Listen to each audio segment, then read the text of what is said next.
bunch of shit on me. Hey, how's it going, everyone? I am Imperatus, and I am here with Mugen Lord tonight. Those who do pay attention to what I do online, sorry I haven't done much on this channel lately. I've been actually on other people's channels a whole lot more. Namely, that guy who's in chat now, Slender Dad. I game with him way too much, and will probably be doing so after this. Uh, you should check out the stuff we and him do, or he does by himself on Ascendant Arcade. Good stuff. Especially our older videos of us playing Phasmophobia when the game still scared the shit out of us.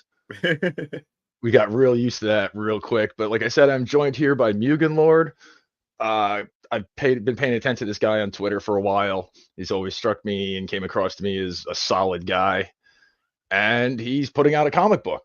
And as a guy who grew up in the golden era of comic books, really. God, I hate saying stuff like that, but it's true. It always makes me. I always like to try to help somebody out when and where I can if they're releasing a comic book, especially if they seem to be going about everything the right way as promoting the book and not trying to step on other people to make a name for themselves, as we've seen so many different comic creators do in the past few years. So what's going on, man? Oh man, I'm chilling, man. I'm glad that you have me on this platform. Like I said before, I'm willing to jump on anybody's platform just to talk whatever y'all want to talk about. Yeah, we've been trying to set this up for a few months, and just you got sick a couple different times. My job got stupid more times than that. Not really. Mm-hmm. Yeah, man. And it was just one of those things. And you said you had met your backing goal. Yeah. Yeah, man. I speaking of meeting that goal, I just want to say shout out to the HypnoCast because they were responsible for enabling me to hit that goal overnight. Like I went on the podcast. I was at 2,919 because my goal was $4,000. And when I got on there, Hypno was like, "Hey guys," Hypnotic was like, "Hey guys, we're going to get Mugen Lord, meet his goal because this is a guy with passion. He loves what he do. He's walking the walk. He's talking the talk." And he wants to go out there and do his own thing. And so, guys, instead of giving money to me, go out there and show some support to Mugen Lord. So I was on the stream about like 2 hours, on 2.5, nearly 3 hours. And by the end of the podcast, I went over 4,000, just like that. I was like, wow, and it was insane. I've never really spoken to or interacted with Hypnotic, but I've heard nothing but decent about him. Yeah, he's a real cool dude. Like I have fun. I have had fun on the podcast with him and his peeps. It was like I think it's like my second or third time on his podcast. And he invited me on when like a lot of people don't know that I exist. And the reason why my people now finding me out is because of the video that blew up. Dang, time go by so fast. 2003. It does. Yeah, 2003 is when it's all started. It's about to go on 2 years now.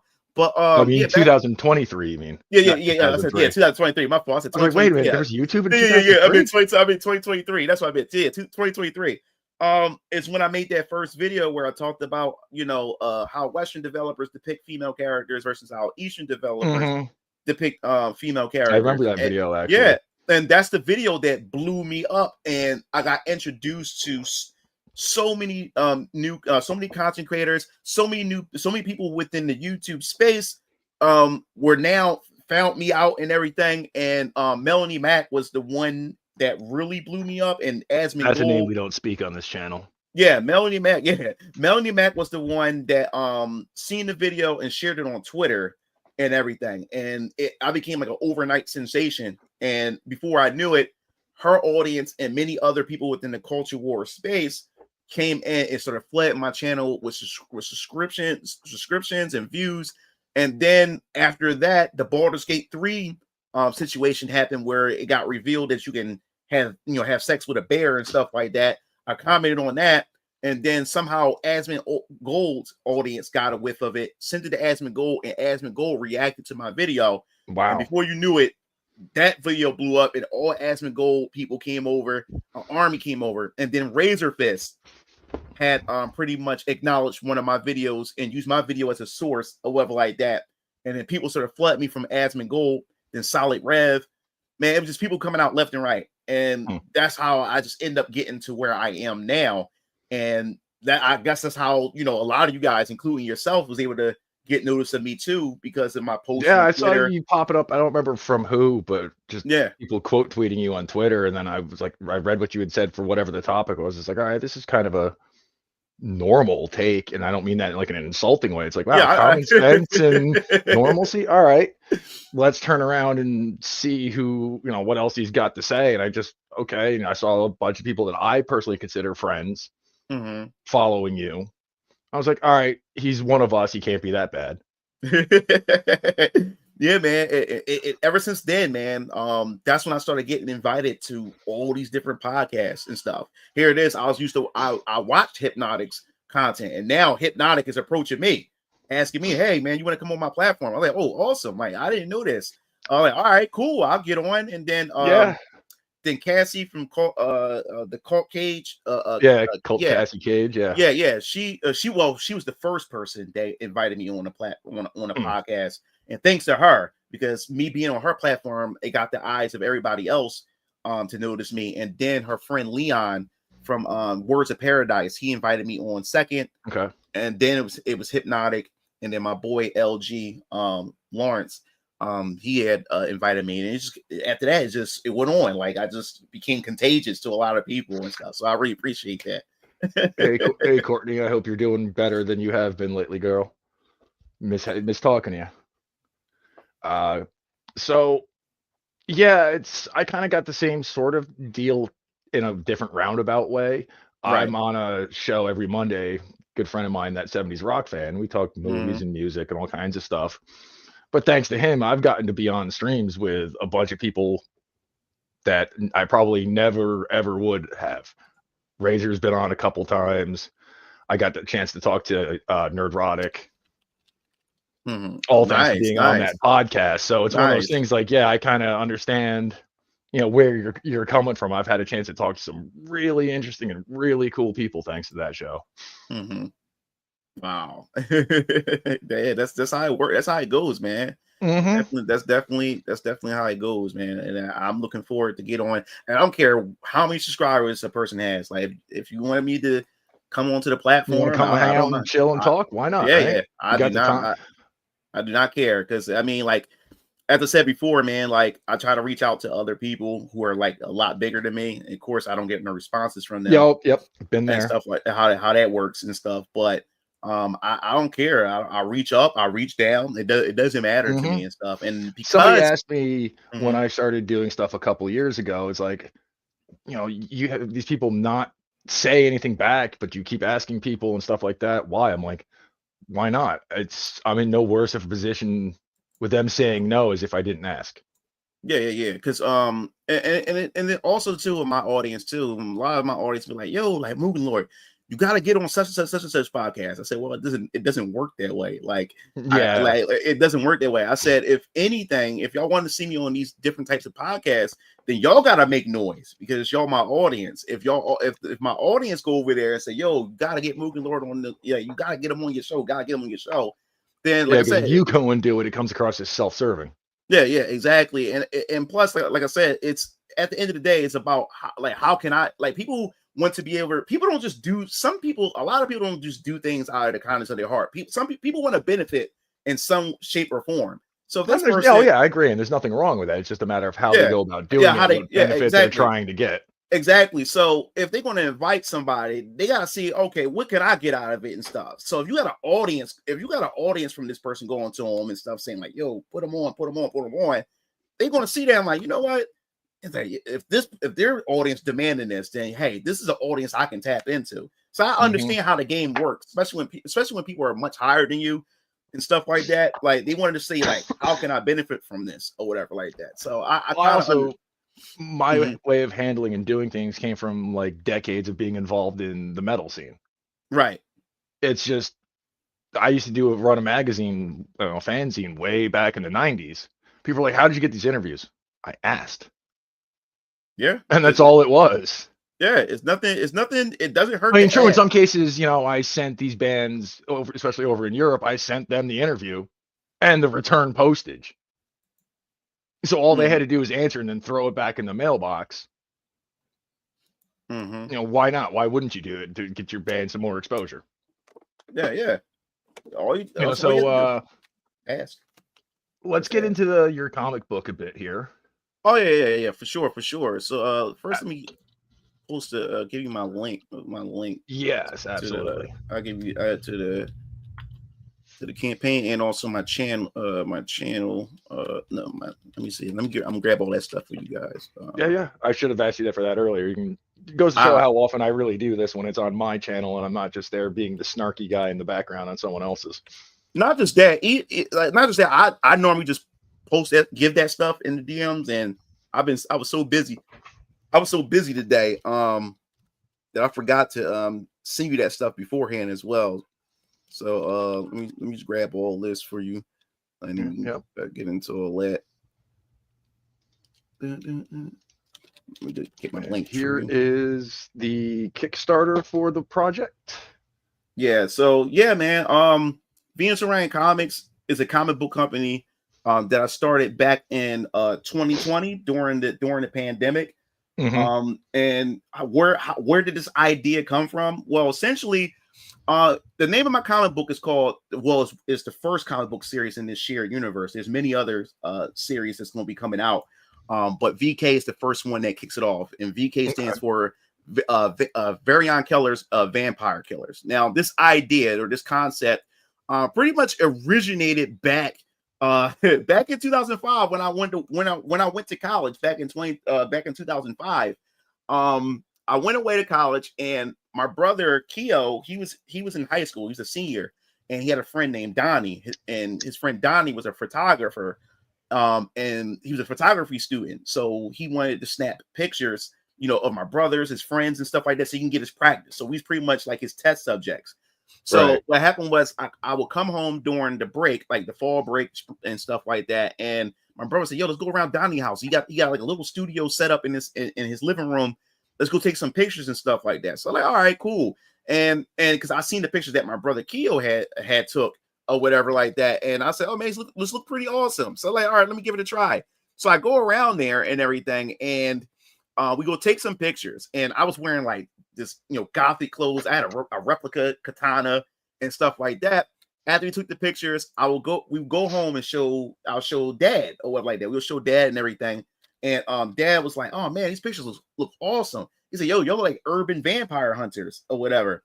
And my dad said, "You know what? Like, yo, it'd be awesome. We can do like a vampire series, a vampire hunter series and he called it VK, and he's called Vampire Killers. But then he added a character, or he named a character named Varion Keller. So then he called it Varion Keller Vampire Killers. So it was going to be like a live action web series that he's going to do on YouTube. But because of my schedule, and I lived 4 hours from Philly on campus, I lived on campus and stuff like that, and it was kind of hard trying to do a web series, and I'm constantly going back on campus, living on campus, coming home only on breaks and stuff like that. So so we just didn't do nothing about it. We kind of like shelved the idea. So then what happened was after that 2020 comes during the pandemic, and I don't know what happened. I was just thinking about VK. It just popped up in my head. I was looking through the pictures in my computer of all the old photo shoots and stuff like that. And I'm looking at it, laughing at it. And I was like, man, this never happened. This never came to be. And I thought about it. I wanted to have a bit of fun. So what I wanted to do was, I said, what if I take these photo shoots of these characters or whatever like that? And what would they look like as anime characters? So Right. I went online looking for some artists, and it was the worst experience ever. I was losing money because I would pay somebody online who was an artist, and they would take my money and just disappear. Wouldn't even Right. come back with a drawing and everything. I had to start hunting people down to get my money back. I was just getting scammed left and right. And I don't know what happened, but I was watching a YouTube video, and it's the first time a YouTube ad actually worked out for me. I saw a YouTube ad of Fiverr, and it said you can, Okay. you can commission artists and everything like that. So I clicked on that ad. I don't know why, but I just clicked on it, and man, it was artist heaven there. I seen all kinds of different artists of different skill levels and stuff. And I said, all right, I'm gonna do my digging here. But it was this one artist. Her artist name is Shabibit. Her name is Jessica. She's from the Philippines. And out of all the artwork, which was awesome, But hers stood out the most because it was very, very unique. Because every other artist that I've seen on there is pretty much replicating famous artist styles. Right. So They're it just kind putting of their spin on an established style. exactly. So it was kind of hard trying to sipping through all that. But hers was just her own distinct style. I said, you know what? I'm going with her. So I gave her all my photo shoot pictures that I took back in 2005 with my brother or whatever like that, and my dad and stuff. And I said, can you just turn these into anime characters? And she said, oh, sure thing, I can do that. And then she sent it back to me like within a week. And oh my God, it just amazed me. So I did like a slideshow video for my brothers and my dad to show them the characters, and they lost their mind, especially more specifically my dad. And my dad said, oh my God, son, this looks like an anime. Yo, like we got to make this an anime or something like that. So I was like, well, animation is expensive. I don't know how the hell So we're gonna get expensive and time consuming. Yeah, Not to yeah. piss off, but one, my friend Courtney, she's a Philly girl. Uh-huh. She's in chat, so she's had to pipe up and chime in on that. Awesome. I'm from South Philly, but And then yeah. somebody who's probably one of your followers had a question for you. Oh, who? Sure. Let's see. Is it Landon? Arts. Yeah, Landon. Question from Mugen Lord. Did you think we'll be getting a Ninja Gaiden reboot from the Xbox Live showcase? Well, that's a good question. Well, for my person, I didn't know what was getting. They said Japanese developer. I'll be honest with you. Once I saw the famous logo, the water splashing in the mountains and the light and the electricity, the first thing that came to my mind was, okay, we're getting a new Dead or Alive because I'm a big fan of Dead or Alive. Yeah. But then I thought about it and I was like, no, it has to be Ninja Gaiden. I don't think they're going to go all out and give us and it's too good. It'd be too good to be true if we got Dead or The other Alive. thing too is that Ninja Gaiden towards the second half of its lifetime, the 3D aspect was Xbox exclusive for a long time. Yeah. It wasn't until the PS3 did someone else get a Ninja Gaiden. And then Courtney asked, where did you go to school? Art Institute? More? Oh, awesome. Good question. No, I'm actually a business major. I'm not an artist. I'm a writer. I write my comics and stuff like that. But I'm a business major. In school in Philly, I went to Bach Tech High School. It's a vocational school where you can pick up a trade and stuff. So I got like a business certificate in Microsoft Office. I learned accounting, got a certificate, and all kinds of stuff at that high school. So yeah, I went to Mansfield University when I went to college in 2005, which is 4 hours from Philadelphia. Yeah. Yeah, man. So we did I had her draw and everything. So I said animation is expensive. So I was like, what's the next step? How can I be able to get these characters out there, get this story out there, to the public and for people to be able to read these, get the chance to know these characters, and then somehow we'll transition to video games and then transition to animation and stuff like that. Right. And I don't know what it was, but I'll say a comic book. That's what came to my head. I said a comic book will be the best way. I think it's the easiest way to be able to get into it, build these characters up, build this world up. People resonate with these characters over time, build the fan base, and then let's go into video games. Then let's go into anime and stuff. Because this has always been my dream. I've been inspired by Western comics and even Eastern comics, manga and stuff like that. My dad back in the day, he when he grew up, he was a dedicated reader to Marvel and DC. More specifically, read more Marvel than DC, but he collected both Marvel and DC comics. Then he also at the age of 15, he became an artist up into his young adulthood, and he wanted to be an artist. He wanted to draw for Marvel, so he worked every day trying to get better at his drawing. He used to draw fan comics and stuff like that, and then eventually he started creating his own original characters, and he would have his own original characters would feature in his fan comics fighting Doctor Doom or teaming up with the Avengers and stuff like that. But yeah, so what happened was I was like, yeah, I think it would be a good idea. Let's go through with comics first, build their audience, get people to know these characters, and then let's go into video games, because that's something I always wanted to do too. I wanted to be a game developer. I wanted to open my own game studio. So once I came and told my dad that, I said, yo, let's start off with comics first. We built that audience, and we moved from there. So my dad said, oh, no, son, that's a good idea. Yeah, and then my dad said, you throw up a name for your comic book company. I was like, and then I went back to my past when I was in 5th grade, when I talked about wanting to be a game developer, and the name of my company was called Venus Orion. And I came up with a system called the Venus Orion game console back in the day. And I had my cousin, and me and my cousin was in the same, I went to the same middle school together, and he was an artist too. Especially back then, he was a big fan of Toriyama art style. He drew a lot of Dragon Ball Z characters, and at the and being in 5th grade, he drew pretty damn good when it came to Dragon Ball Z and stuff. So he was like my concept artist. He drew the console up. He drew my mascot for the console. My mascot is called Radical the Porcupine. Of course, I was a big Sonic fan, so I wanted my own anthropomorphic character called Radical the Porcupine. So I said he was my mascot and everything, but Venus Orion was the name. So when I thought about it, went back into my past, I said, you know what? I'm gonna call it Venus Orion, but it's gonna be Venus Orion Comics. And right after that, I went right to work, got the did the LLC, register it, and everything, and went straight to work. So as you see right here, my comic book series right here. This is the first chapter, VK chapter 1. Shadow. This is the first arc. It's called Shadows of Ascension. In this series, in this first arc, there's 10 chapters, and the first chapters is 32 pages, 28 pages of story, everything. And as you see here, this is the base cover right here, and this is cover A. This is cover B. Now, what I'm going to do with, especially when it comes to the VK series, cover B, this will be the theme face portrait. So each chapter there will be a different character. So those people who are interested in collecting this series or like that. So each cover B will be different characters. So you have a whole collection of different face portraits. So it has the first Draven brother, the oldest Draven brother, which is Hezekiah Draven. So he's on the first cover of chapter 1. And then also you have cover C right here, the monochrome color, which a lot of people like. I kind of like that myself. The black and the blue like that. Yeah, and attention to detail. My artist even drew the back of Hezekiah. I was not expecting that. So you got the front of him, and then you got the back of him right here. I was not expecting. Yeah, and this cover was her idea because I only had an idea for like 2 covers, but then she came up with the other covers and stuff like that. Because me and my artist been working together for 5 years. We have a really, really good relationship with one another, even though we like 13 hours apart.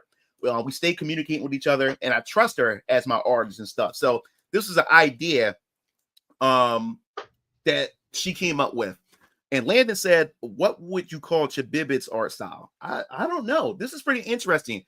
I would say that her art style is kind of like a marriage between Western and Eastern. It's like a mixture of both, because it does have some of the Western aesthetics. Especially, you haven't seen all my characters yet. I have over 100 characters drawn. Yeah, I've seen you posting I've seen you post certain pictures. I'm like, that's a lot of characters he's got just standing in the background there. Now is that I was like, okay, what's he gonna do with this? Is he gonna fall into the trap of too many characters and trying to shoehorn them in? We've seen that before. Case in point, what was it, the 2nd or 3rd Mortal Kombat movie? Oh yeah. Where they tried having everybody in the game in the movie. It got to the point where characters would have 10 seconds of screen time, and that was it. Yeah. The thing about those characters are these characters are from different comic book series. They're not all in one series. They're just different comic book series and stuff. And then of course cover D, which is everybody's been getting this, even the autograph version on the Kickstarter and everything. And when you open it up, it's a fully wrapped. So you have like a full image. We decided to do like a manga style type of cover. But the reason for this cover, every cover D for VK would have this.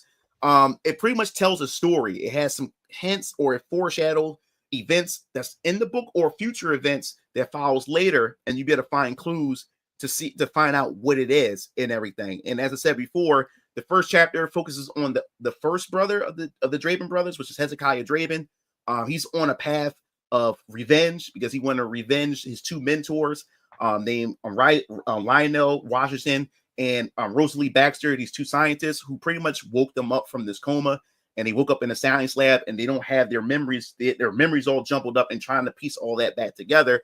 And they were killed by this vampire named Alan Fleck, which the Shadow World calls him the Flame Bringer. And now Hezekiah Draven is out for blood. Now, Varian Keller, which is their vampire hunter mentor, which I also want to show you so people can see what it looks like. Soul Assassin gives you quite the compliment. Reminds me of the Cowboy Bebop opening with that cover art. Everybody said that. Everybody said that in my stream. Everybody said that. It does have that style from the anime opening. It Yeah, does. yeah. But It was that's not something you see all the time, and or done well for that matter. But that cover is nice. That yeah, is it's called very yeah, because people kept saying it. It's called what's the name of that? Because people call it was called Midnight Blues. I can't remember the name. It was on Cowboy Bebop. That's the style that y'all talking about. But yeah. So Varian Keller had made a promise to the Draven brothers that hey, I would train you guys, to to be efficient vampire slayers, and help you be able to get the training you need to be able to take down the guy that killed your two mentors. But in return, you got to help me solve this murder of one of my colleagues named Dread Dealer, which you'll find out pretty much later. But Dread Dealer has stumbled upon this conspiracy within this organization called Third Echelon, and he ended up dying, but he left a dead man switch that was passed on to Varian Keller himself, and now he has to decrypt the information on the thumb drive with everything that he left behind for Varian Keller. So Varian Keller also is out on a vengeance warpath to avenge, his colleague Dread Dealer and get to the bottom of what the hell is going on behind the scenes and everything. So pretty much what's going on to set up like the backstory for chapter 1.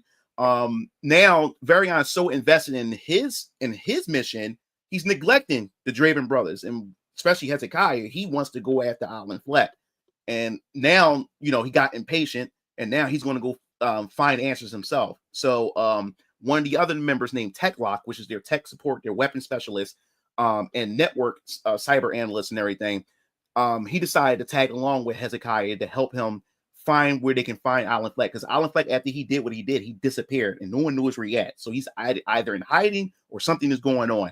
So they end up stumbling upon this girl, this gothic chick named Jasmine Mitchell, and it's said that she has ties to him in some way.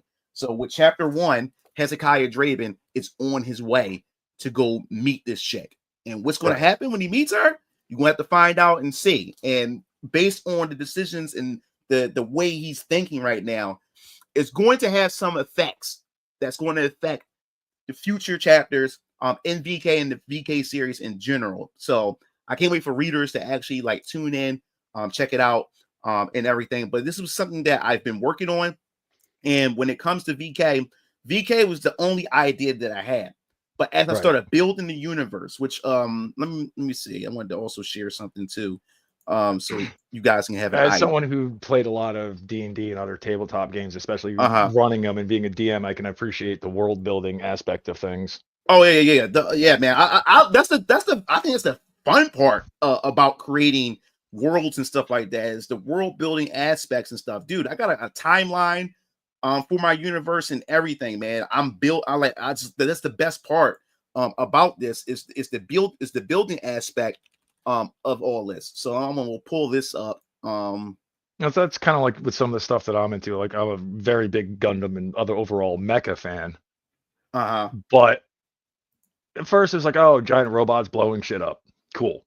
But as I've gotten older, like one of the things I really appreciate too now is just how much consistency and world building went into at least the main timeline of Gundam. Right. And that's been running since 1979. That main story. There we go. So yeah, I want to share that so people can see this image, so I can break down. Yeah. So all right. So what you see here is Neo-Delphia. Neo-Delphia is where the story of VK takes place in. Now, as you see here, like my artist is very talented. She also had a job in the architect field back in the Philippines. But when COVID happened, the construction company that she had worked for had pretty much shut down. So that's what got her going deeper into her art or whatever. Right. So what you see here is a 3D render that she built. She also had her friend come and help too. That she hired. When I paid her, she hired her friend to help with it too. So she wanted to put her architect skills to use because she loves building and stuff. And this is Neo-Delphia. This is like you can pan your camera around it. You can see the lighting and everything like that. So essentially, Neo-Delphia is one of the 3 mega cities in my universe in the United States, or should I say in my universe, my United States or my world's history is much different than our world history in the real world. And technology advanced a little bit earlier, which in my universe, through different comic book series, we're going to actually explore that and how that came to be and everything, because certain industries or certain companies is tied to that as well. But yes, Neo-Delphia is one of the three mega cities that's owned by Neo Industries. Now, how did this happen? Well, in my universe, America is pretty much, the United States is pretty much no more. It's been divided.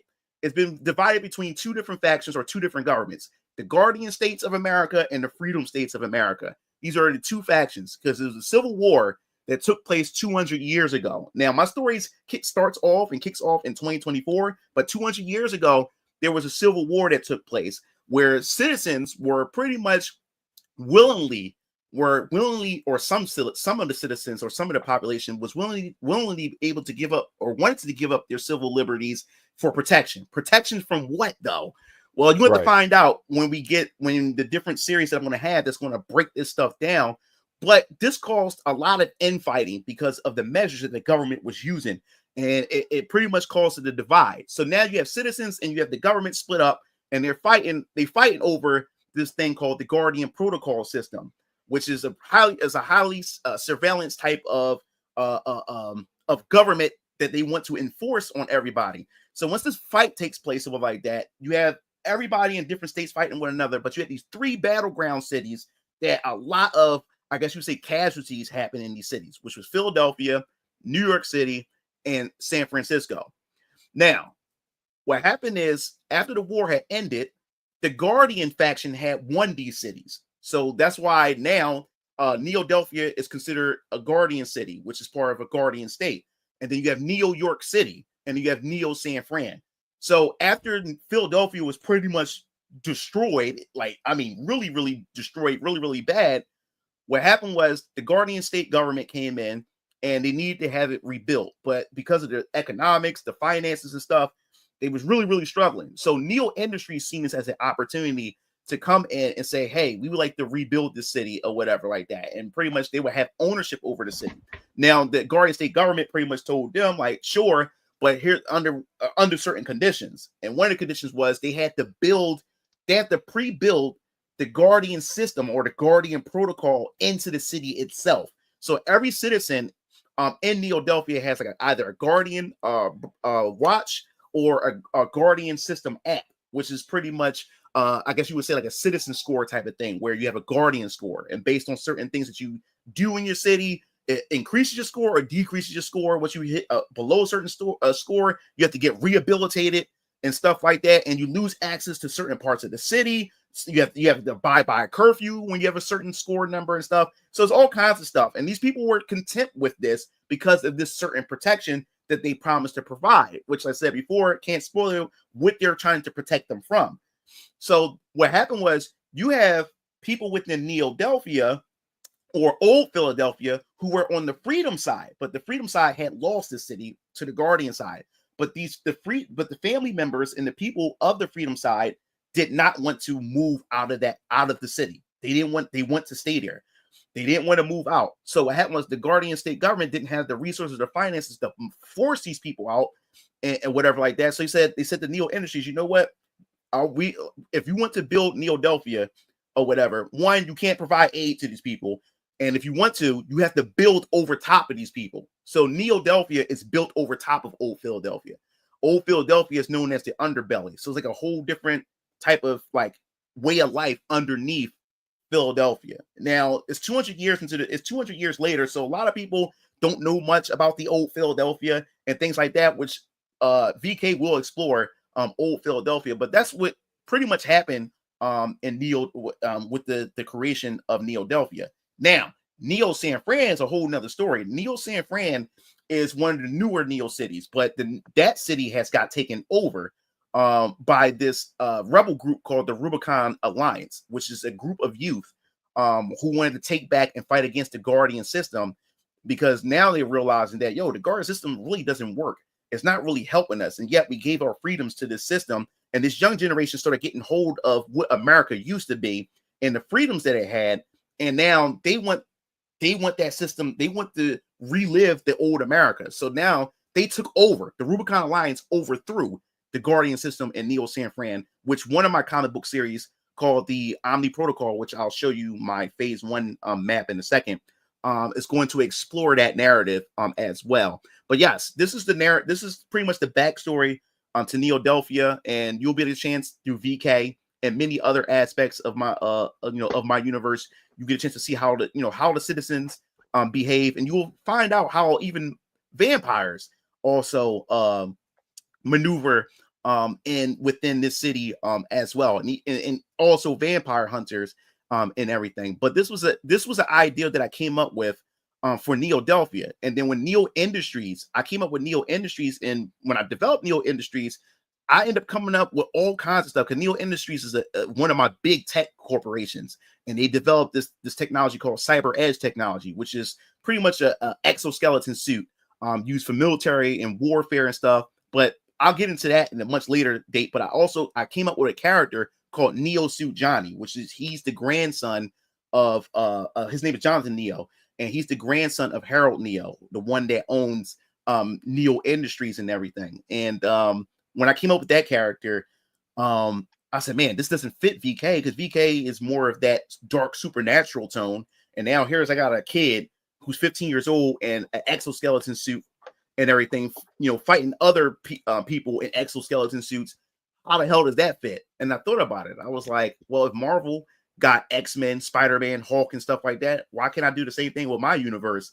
Why can't I have a bunch of different characters and different tones and different themes all in one universe? And that's where I came with my shared universe. So that's what ended up happening. And that's why VK is the main series that kicks off this universe that I pretty much had established, which I'll show you my phase 1 map for you guys, so you guys can know what to look forward to if you decide if you want to support Venus Orion Comics and stuff like that. This is what you're backing. This is what's going to come forth out of all of this, which is my phase 1. Yes. So this is phase 1. Phase 1 is called the Foundation. This is the building blocks of my universe. Each character represents a different comic book series. So here we go. Hezekiah Draven represents, VK, which is the first book that I'm releasing, and everything. Kicks off this universe. So yeah, VK is pretty much breaking down the supernatural aspects of my universe, which is known as the Shadow World. The Shadow World is pretty much like I would say like the black market, but more onto the occult side of things, the supernatural side, vampires right. and stuff like that. And a lot of people don't know it exists. A lot of people is ignorant to it. A lot of people don't know it exists and everything. So we're going to be diving into that, and you're going to know a lot more about that in the VK series. And then the second one right here, which you have the main character, his name is Photonic, which this series is called Ultra Squad X. He's an aberrant. If you don't know what an aberrant is, aberrant means not natural, not normal. It's different. And this, if you want to know the inspiration or what the equivalent is, aberrants in my universe is equivalent to mutants. They're pretty much mutants in my universe. And you will be able to understand how the U.S. government and many governments over the world and how they deal with the aberrants in their ever-growing population and everything. So there's going to be a big talk about that, and you're going to get a chance to get introduced to the Freedom States, because Ultra Squad X takes place in the Freedom States of America. So you get a chance to see how their government works compared to in VK, where it takes place more so in Neo-Delphia, which is in the Guardian State, and it's a Guardian City and everything. You see how those governments work and stuff. So you get a different twist on how both governments act differently when it comes to different things. And then the third one right here is the Die Star champion, Siona. This is where we go into more like the fantasy aspect of things. And Siona, she's a Gaveshian, and she's from the planet Die Star. Now, pretty much what this story is essentially is this deity named Faustus. And every 1,000 years, he pretty much gathers, or he calls out to champions from different parts of the galaxy, different parts of the universe, and he hosts a universal tournament, and whatever champion wins will get a chance to have access to the gates of Eden to meet the high deities, to be able to grant them whatever wish they want or whatever for themselves and also for their people of their home planet. So this happens every 1,000 years. So now 1,000 years is finally here again, and now a new tournament is about to arise. And now every planet that was selected has to pick a champion. And Siona herself, she's the champion of planet Dystar. Now, all these champions are gathered together to meet the deity Faustus, and he chooses the planet, the planet arena of where these champions are going to fight at. And now this time in this tournament, the planet arena is planet Earth. So all the champions are going to be sent to planet Earth to fight it out. Now, when they get to planet Earth, all of their skills are locked away. Everybody starts at level 1. And the thing is, once they get to Earth, they have to find a Dunamis. A Dunamis is a person whose home planet is planet Earth. Whoever planet they're on, there's always a Dunamis that a champion has to resonate with. Now, the reason why they have to resonate with them is because once they resonate and link with them, the Dunamis unlock their abilities. Once they resonate with them, now they're allowed to gain experience points. And as they level up, they get to unlock the abilities that was locked away when they first started out. So it's pretty much like a battle royale. They get to Earth, and now champions are scattered, and they have to find a Dunamis. Now, any human can be a Dunamis. Now, but it depends. Not every Dunamis is all the same. They're not the same at all. And depending on their personality, depending on who they are from the inside, it's also going to affect their champion. And also the Dunamis and the champion together, when they're linked, they also have special stats and abilities together. So depending on who they link with or whatever determines those things. So she's going to end up linking up with this 15-year-old boy named Ethan. And he's coming from an after-school detention for getting in trouble because he was drawing comics in class, and he drew this chick that looks just like Siona, big boobs and everything like that. And he got in trouble, and the girl in his class saw the picture because the teacher took it from him and showed it in front of the class, so he was getting teased. But on his way home, Siona's in the middle of a battle with another champion. Now the thing is, she doesn't have a Dunamis, but the champion that's stalking her has a Dunamis, because people who have Dunamis can now level up. So now you have certain strategies to where these people are going after champions who don't have Dunamis because it's easier to eliminate them. So what happened is Ethan sees this fight takes place, and he locks eyes with Siona, and it looks just like the chick that he drew, that he always scribble and draw and stuff like that. And what happens is this one little kid is about to get hit by a car. He runs over there and try to save the little kid, which he did. And she sees that act of bravery and said, he's the one. So she runs over to him and she wants to resonate with him. And when she resonates with him, those two become linked together. And then she fights that champion that was stalking her and stuff like that. So that's pretty much like a little setup. And in this story, you're going to find out more of the fantasy aspect of my universe, because she's a Gaveshian, and Gaveshians have long pointy ears. And in my universe, if you have any character that has like elf-like ears, they're very essential to my universe. And you're going to find that out in this story, why and what's important about her race and other people that has these ears. And you're going to find those things out within the tournament. And there's more to the tournament than meets the eye. And that's the other premise or setup for this as well. And then, of course, you have Neo Suit Johnny. This is Neo Suit Johnny right here, what I was telling you about and everything. This is going to be more of the technological aspect.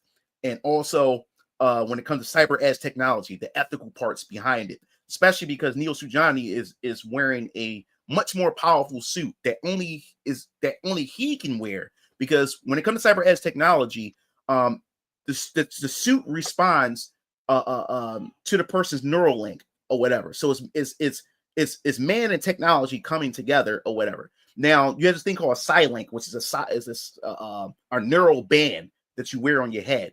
Now, depending on your psi level, depends on what suit that the person's able to wear. Like I told you, this is a military. This was used from military warfare at one point or whatever like that. So they have to take a psychological test to see where they fit and what suit they can, what cyber edge suit they can wear. And eventually, which I won't get into any spoilers, Harold Neo pulls out of the cyber edge technology when it comes to the warfare aspect, and then more so used it for, different applications, more like humanitarian applications and stuff. And something happens to Jonathan Neo, where it changes his DNA, which I won't, what I won't spoil and stuff. And this specific suit, pretty much operates off of a person's wave essence, and wave essence is another mechanic that I will get into in VK. It's also part of my power scaling mechanic as well, more of a rock, paper, scissors type mechanic to balance out characters and balance out situations and stuff like that, because I wanted to avoid all that crazy overpowered nonsense. I mean, some characters will be overpowered, but I don't want to get into the part where I write myself into a corner where characters are just too damn broken and stuff like that. So in VK, you'll be introduced to the wave essence mechanic or the wave force mechanics. So it reminds you of that. And then Viper and Cobra, this character is about two sisters. They're mercenaries. So you'll get a chance to be introduced to the I guess you would say the criminal world of my universe, which takes place in the Freedom States and everything. Because even though the Freedom States has the word freedom in it, the Freedom States isn't all what it's cracked up to be as well. There's some downs or some cons to the Freedom States as well. But yes, this will introduce you to the criminal underworld and how the criminal networks and stuff work. And these two sisters are trying to get revenge on this criminal network that is responsible for killing their mother and father. And Viper and Cobra is going to be another interesting story that I can't wait to introduce to you guys as well. Now, this character, Viper and Cobra, both the characters, both the sisters, they were this concept came from our little brother, Strike, because he wanted to create his own comics because he's an artist. He got a degree in graphic design and art and stuff like that, but he never did anything with it. So what happened was he liked the idea of my universe too. So he wanted to incorporate my characters into my universe. I was like, why not? So he pretty much built the foundation for the characters, but I'll be writing the characters and the stories and stuff like that. And then this character right here, if you're into politics, conspiracy theories, and stuff like that, the Great Samaritan is going to be one of those stories. And this would actually dive into some parts of the Civil War and why America was divided and everything like that. Now, he is known as the nation's avatar. In this comic book, what happens is there's this formula had pretty much leaked out, and every government, well, mostly some of the most powerful governments in the world had got a hold of this formula, because now what they're trying to do is, now that we have in my universe, we have aberrants, we have metahumans, you know what I'm saying? We have high conscious individuals called known as the gifted. We have these people called the defiants. We have all these different classifications of people that the government is trying to classify and trying to deal with. So now the government is trying to come up with their own type of metahuman to not only, fight against these type of people, but also to protect their nations. So they're trying to create pretty much their own super soldier. And now every nation got a whiff of the formula and got their own variations of the formula. And they building these soldiers known as the nation avatar. And these people represent their nation. So Justin Emmett, it was pretty much a soldier who fought in the Bohemian War. And because of his brave sacrifice that got him injured really, really bad or whatever, allowed America, because now the Guardian States and Freedom States had to join forces together because they had to fight against the Red Baku, which is a terrorist group in Mongolia, which, that caused it all this and stuff like that. But because of that, they won the war. And because of the sacrifice, he ends up losing everything. And what did he lose? You have to wait and see. And it's very sad, man, of everything he lost, even after he sacrificed and did things and fought for his country and stuff like that. But he was given a second chance because of these scientists who were working on the Samson Project. And the Samson Project is pretty much the prototype to the Great Samaritan Project. And he had another chance and to pretty much be the symbol of his country. And he becomes the nation's avatar. And you get a chance to be introduced to other nation avatars. Russia has one.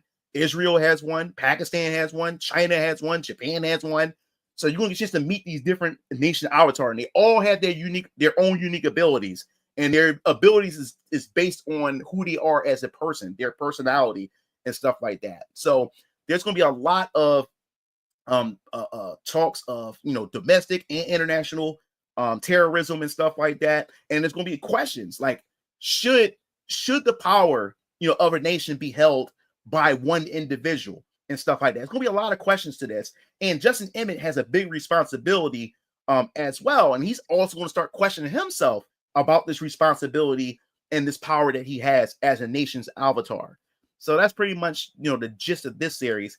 And then we have Omni Protocol, which I was telling you about when it came to Neo San Fran and the Rubicon Alliance. Now, the Omni Protocol, these people are pretty much the foot soldiers for the Guardian system. They're like boots on the ground. There's 8 districts. And the woman right here is named Faith Tanaka. Faith Tanaka is part of the 8th Omni District. And they are like the ground soldiers when there's when people are fighting against the system, or when there's terrorists and all kinds of stuff, they send them out there. So she has a team or whatever like that. They go out there, and these people like her, they are called Omni soldiers, which they go through an experiment once they pass the test. So they're pretty much enhanced enhanced soldiers or whatever like that, you know. And this story, or like the premise for the first arc, is them going over to Neo San Fran to take it back from the Rubicon Alliance. And the questions readers going to have is, you know, are they the good guys or are they the bad guys? You know, and you know, and it's going to make you question more about the Guardian system itself. So I can't wait till people get introduced to that. And then my last one right here for the first phase is the Frequency Speedster Adrenaline. In my universe, you have this source of power called the Frequency Conduit. And the Frequency Conduit is pretty much the 6 frequency strands that pretty much governs, or I would say controls, or has some type of shaping of the universe. So pretty much in my universe, everybody vibrates at a frequency or whatever. And what happens is the Frequency Conduit pretty much controls over that, or is the overseer over that. So now Elliot Chambers, who's also a police officer, or he's a crime sketch artist or whatever, he gets into an accident when he tries to protect this, save this scientist. Her name is Dr. Mugen Doppler, and this reactor goes off, and when he grabs her, the reactor blows up, and they both get hit with it and go into a coma. And he meets the physical embodiment of the Frequency Conduit. His name is Zexer, and Zexer pretty much gives him put the responsibility on him, because there's an imbalance in the universe's frequency, and he has to put it back together. And you're going to find out that there's other individuals who's tied to the frequency strand. So Elliot Chambers, he's tied to the frequency, the blue strand, which is space and time. So he has control over speed and stuff like that. And you'll see his powers evolve as he begins to adapt to the frequency strand. And the government classified people like him. They're classified and they're called the shift or whatever like that. And Dr. Mugen Doppler, since she got hit, she falls into a coma and meets Zexer, and she's tied to the purple frequency strand, which is the negative strand. And the negative strands pretty much stops the 6 strands from coiling together, causing disruption. It negates it, it separates it. So since she's a negator, you can only imagine what the fight between Adrenaline and Dr. Doppler is going to be like, since she has the power to negate your ability for a brief moment of time and stuff like that. So this is going to be an interesting series, but this closes out phase 1. So yeah, that's just to give you the whole gist of what to look forward to. So Fizzle says, do all superpowered beings have super strength, or all their skill sets diverse? Very diverse. They're very, very, very diverse skill sets. And as I said before, I have the wave force mechanics, and because of the wave force mechanics, every person in the universe is born with a wave signature. It's 3 different wave signatures, and depending on where that individual, which signature they have, it's a paper rock scissors mechanics.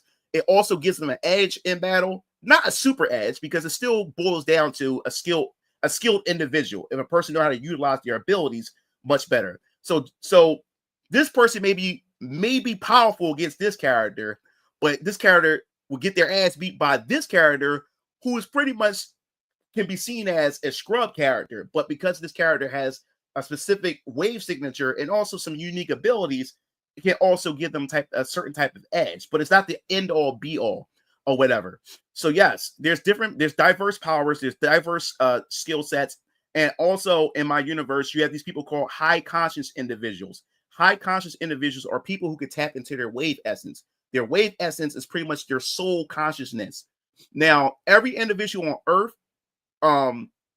aren't gifted. There's certain people who are gifted individuals, certain people who can tap into their spirit power. And when they're able to tap into their wave essence, it allows them to perform some magnificent feats, and they be able to tap into wave arts known as critical arts and cognitive arts. And there's so many different arts out there. But if you know how to tap into your wave essence, and most people on Earth, especially in the United States, they get tested and they get put on a wave spectrum. And depending on where they fall on the spectrum determines on where they're at on that spectrum. And if you're a level 3 conscious human being, you're known as a gifted. You're able to tap into your wave essence and stuff. So there's a lot of things that goes into that, and VK is going to explore that, talk about it. Also, the Die Star champion Siona is going to talk about more about that too, on a much deeper level about the wave essence mechanics or the wave force mechanics. So I can't wait for you guys to be to really find out about that. And there's a difference between, a person who tapped into their wave essence that uses fire compared to a person who's an aberrant, pretty much like a mutant, who has natural abilities of fire. So a wave essence fire is different from a natural ability of fire, and you'll be able to see how all that works out. So so every character has different properties to them depending on where they fit at, with their classification. Yep.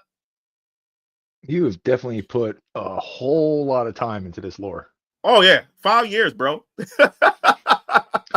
It shows, and it shows that you really do have a passion for what you're creating here. It's not just something you came up with fly by night just to make a buck.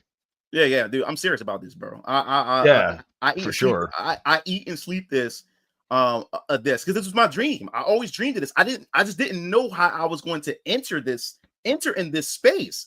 I always said I wanted to be a game developer, but who would have thought I would start out, doing comics first or whatever. And now I'm going to build up. I'm going to build up from there. And I'm also going to be going to conventions this year as well to promote Venus Orion Comics and the series and stuff. But yes, backing this, you're not only backing VK, but you're backing this entire universe. You are backing phase 1, because I'm definitely can't wait to tell these stories and introduce these various different mechanics. And another thing I want to mention, the first arc to VK is 10 chapters for the first arc. There's going to be other arcs, but the first arc is 10 chapters. With my comic series, every comic series is going to be about 10 chapters per arc or whatever like that. Right. So what I have here is I had completed and scripted all 10 chapters. Now they just got to get developed. All 10 chapters are already done. And I'm going to begin development of chapter 2 in June. In June, me and my artist going to be sitting down, and she will begin drawing chapter 2. So I'm not playing around with this. While I'm doing fulfillment, getting this out to everybody, chapter 2 is going to be in development and everything. That's why It's important for this campaign to do so well. And even though I met my campaign goal of I guess we can go back to the Kickstarter. Even though I met my campaign goal of $4,000, that $4,000 is just to make sure you guys get the book. It covers the printing costs, because this is a pre-order campaign. This is not a crowdfunding campaign. This is a pre-order campaign because the book I already have the book done. It's done already. So you're not giving me money so I can pay my artist to draw the book up and develop the book. No. I've done the work already. I took all the risks. I paid all this out of my pocket. So when it comes to my comic books, you'll never, ever have me come to you guys and say, hey, guys, I need the money to get this book developed. No, I will. If I would have to flip the bill, then so be it. So all you're doing is just putting money down to ensure that you get a copy of it. And the money, the $4,000 is to cover the printing, to print up these books, and to cover the shipping, to ship it out to you guys or whatever. But I would love to go beyond 4,000. Is because Venus Orion Comics would love to have money left over so I can reinvest it back in Venus Orion Comics so it can take the load off of my pockets and it can be able to finance and pay for chapter 2 or future books and stuff like that. That's why I'm hoping with every campaign, there's something left over I can always put back into the business and pay for the other books. Because if I don't have much left over, then you're going to have to wait longer for chapter 2 because chapter 2 is not going to be 32 pages. I'm looking around 42, maybe 62 pages because 62 pages, chapter 2 is going to be a bit longer because it's going to introduce the other Draven brothers, which is Isaiah Draven and Caleb Draven, and also Varian Keller himself, and also the group that they're part of that is led by Varian called the Retributes. So you're going to meet the members of the Retributes, which you already met one of them. You're going to meet one of them within this chapter. His name is Techlock. You're going to meet him, but there's other members as well. So you're going to get introduced to the other Draven brothers, Varian, and you're going to get in their motivations, and you're going to be introduced to the Retributes, and then you're going to be introduced to the Wave Force mechanics on the surface level. Each chapter is going to introduce other parts, of these mechanics and stuff. So I'm not trying to information dump you guys in one chapter, but it's to set up other chapters so you get more and more breakdowns of a lot of things, the world building, and everything, the Wave Force mechanics. And these aren't your typical vampire hunters, and my vampires don't play by the same rules of traditional vampires. And there's a hierarchy in different classes of vampires. And to tell you guys here how you be able to tell what vampire class they are is by the color of their eyes, and they'll let you know. And depending on their class determines, how powerful they are, what kind of abilities that they have, and their resistance to certain things. Because not all vampires is going to be weak to silver and stuff like that. And because of the wave essence mechanic, vampires also have wave essence they can tap into. So it allows them to be resistant to a lot of certain things. The only thing that they're still weak against is still sunlight. You know what I'm saying? When it comes to that, and their thirst and everything. So you'll be able to see where I'm going to go when we in the story when it comes to those weaknesses and stuff. But yes, these aren't your typical vampires, and these vampires also has transformations. They can transform and power up and stuff like that. So also with vampire hunters, these not just your typical vampire hunters. There's different classes of vampire hunters. You have your regular vampire hunters. They got to use gadgets, got to use silver and all this other type of stuff to slay vampires. But then you have high conscience vampires like Hezekiah Draven. He's a gifted, just like his brothers, and like Varian. They're gifted, so they can tap into their wave essence. So they can do critical arts, they can do cognitive arts, and all kinds of other abilities. And the Draven brothers, there's something going on with the Draven brothers too that makes them unique and stuff. But yes, there's other vampire hunters that the Draven brothers will encounter who has their own unique special abilities, and there's vampire hunter families like clans who are skilled in specific weaponry, skilled in specific wave arts and stuff like that. So there's 7 known families, which you'll be introduced to throughout the series and stuff. So yes, so it's not just your typical vampire hunter stuff. No, there's a lot going on with these vampire hunters and a lot going on with these vampires themselves. And I can't wait to see for you guys to be able to see how these vampire hunters and vampires maneuver through this, because like I said, society's ignorant to them. There's like an underground or a shadow war going on that society has no idea that this is all going on. And there's a reason why people are ignorant to it. And you're going to find out, especially when you get an idea of it, you're going to get a whiff of it in chapter 1 in the intro, and why people are ignorant to it and everything. So that's pretty much the gist. And not just that, they're not just hunting vampires in this too. They're going to be fighting werewolves, lesser wolves, demons, doppelgangers, succubus. They're going to be fighting a lot of folklore stuff. So just because it says vampire hunters or vampire killers and stuff, it's not just about vampires. There's going to be some other stuff that's in there as well. So yep. Yeah, you've definitely got a nice plan going forward for the sounds of things. It's not just, okay, I got this one idea. And if you've watched a lot of anime, as I have, you've definitely probably seen that before too, where it's, wow, they have this one idea. And then what? No, you don't understand. They had this one idea. and they Mm-hmm. ran with it and beat it to death. Yep. So yeah. No, it's I definitely can see a lot of not just anime influence in what you're coming up with, but also a lot of video game influence. A lot of the Oh, stuff can translate over very well to either animation or video games, like you were saying earlier. oh yeah. My biggest inspiration, like I said, I got some inspiration from from my Marvel comics and DC comics, and also from my video games, and also from anime. Like my biggest video game inspiration, comes from Monolith Soft, the developers behind the Xeno series, like Xenogears, Yep. Xenoblade, and stuff like that. And there's some inspirations and stuff that I've been inspired by when it comes to that. Um, Also the Final Fantasy series as well. Got some inspirations from that because I grew up with a lot of this stuff in everything. And me as a fan of this stuff, I always dreamed to be able to create something that others may be able to enjoy. Now, I'm not finished with phase 2 yet, but to give you an idea about phase 2, which is no time soon, but I am crafting phase 2. Phase 2, we're going to be going cosmic. The cosmic aspect of my universe of phase 2 is going to be it's going to be something that I'm looking forward to, as I got here that you can share of the characters that's going to be in my cosmic aspect of my universe. These 4 characters. Now the first 2 characters, which you have, his name is you have Lazarus, which he's an Ignis Sentinel. He's a soldier for the Solarian army. He's from planet Solaris. And then you have the chick right here, who's the supporting character of Lazarus. Her name is Princess Adex. She's the princess of Solaris. These characters are my cosmic characters. They're very powerful.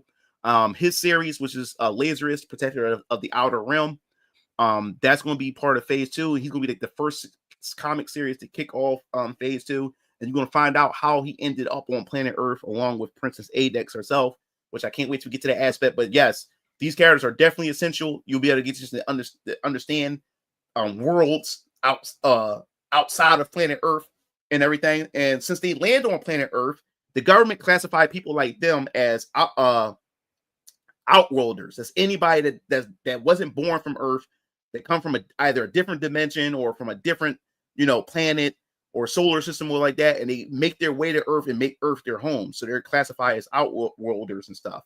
So you'll be able to see also how our government deals with these kind of people and stuff. And I can't wait to get into all that. And then the other 2 characters over here. Now, the first 2 characters, Lazarus and Princess Adex, these are my father's characters that I told you about that he created back in the day. And this was something that I surprised my dad with, because my dad brought up his scrapbook that I remember when I was a kid, when he used to show me his old work. And one day he went to work. I went into his stash, grabbed the scrapbook, took pictures with my cell phone, took it to my artist. I said, "Yo, turn them into, put them into like a anime style." And that's what she ended up doing. I shared it, surprised my dad. He almost cried. He said he couldn't believe, like, wow. So now my dad, he's also helping with the universe, especially when it comes to his characters. So all his heroes and his rogue villain gallery is all part of my universe, all incorporated in the universe now.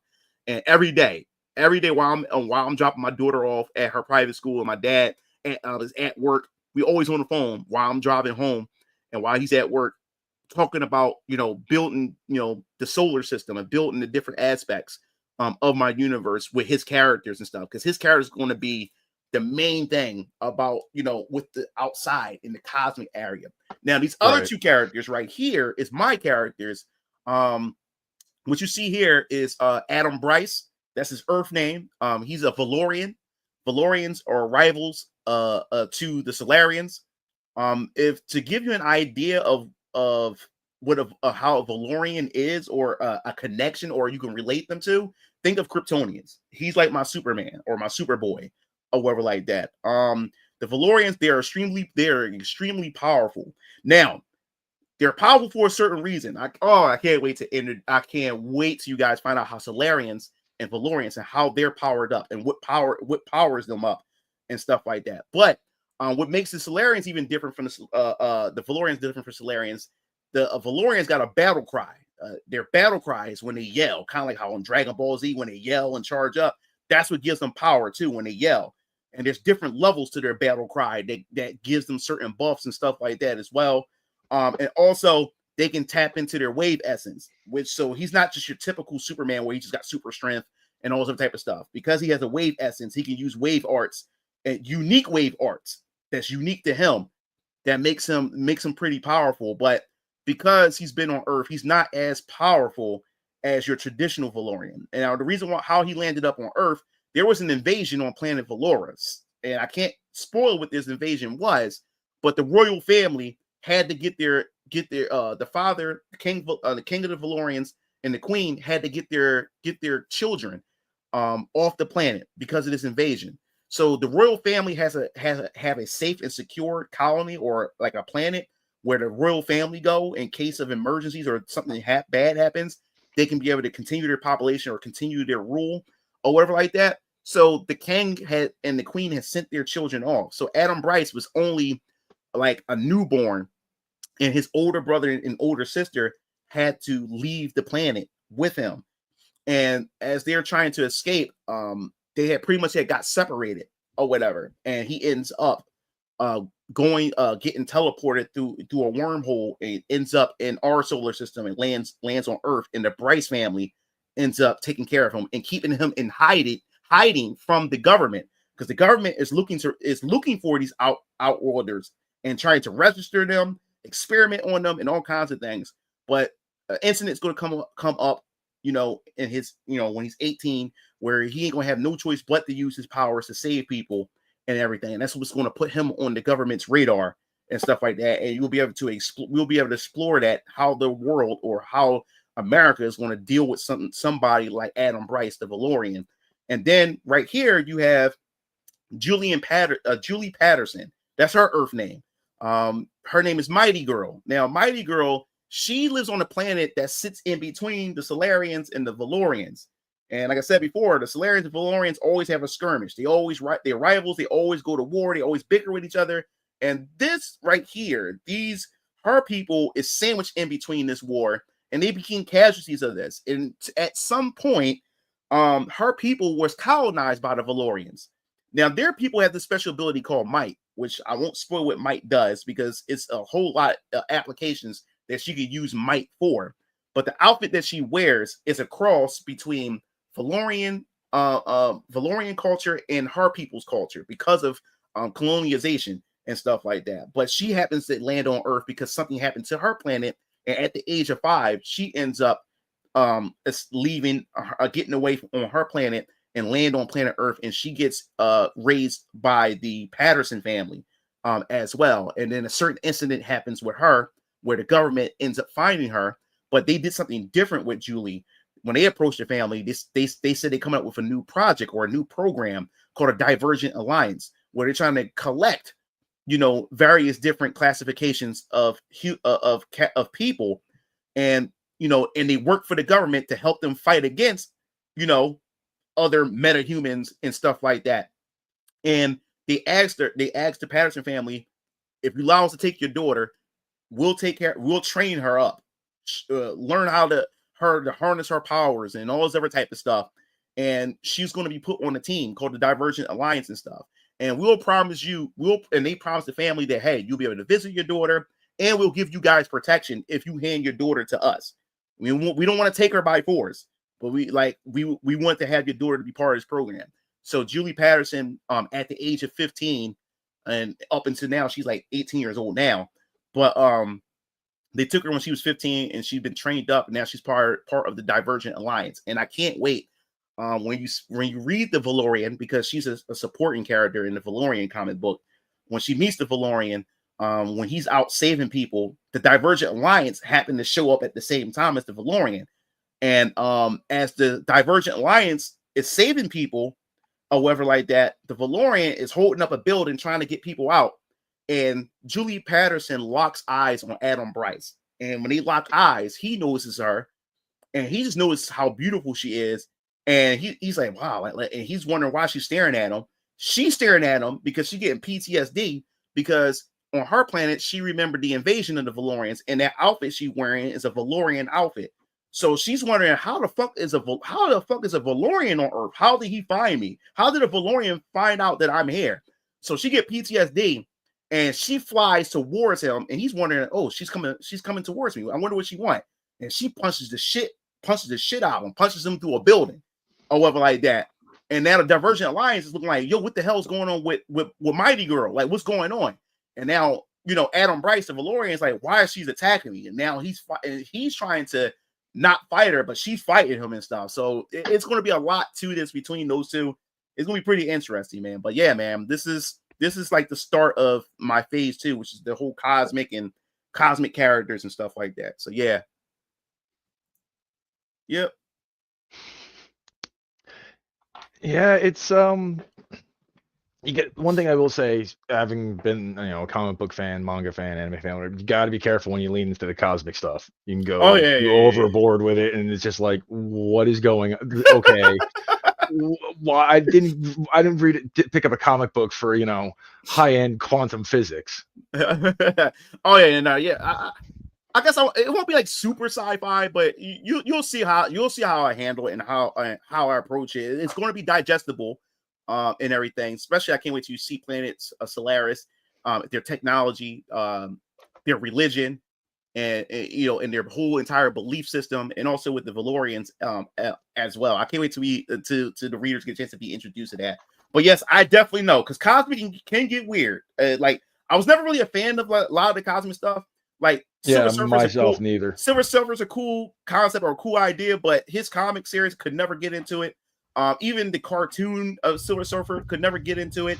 And a lot of the cosmic stuff gets super weird with the creatures and the many different. It does get out there, it's out there. So I do get it. Yeah, like I said, there's a way to approach it, because Marvel has done good cosmic stuff, but they've also done some really bad stuff. Yeah. Same goes for DC. They've had both good and bad, and it's just a matter of how things are applied and how heavily. Yeah. Yep. It's good to see, though, that you have such a long you got so much laid out, so it's not just like, okay, people are gonna be sitting there, well, they buy, decide to buy your book and like, okay, this is good, I want more. They're not going to be sitting around going, all right, how long is this going to take? What's going on here?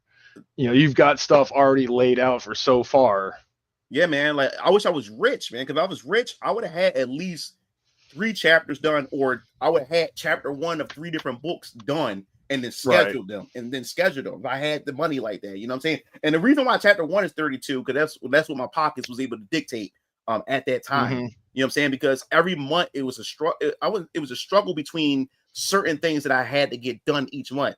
Like, I was only able to pay my artists to do 4 pages a month, but sometimes I couldn't do 4 pages because responsibilities come up, or I would have to get another concept for another character. I need a key art for VK for promotional use, to get done and stuff like that. So I had to make a sacrifice. Should I get her to do a couple pages, or should I pay her to do this instead?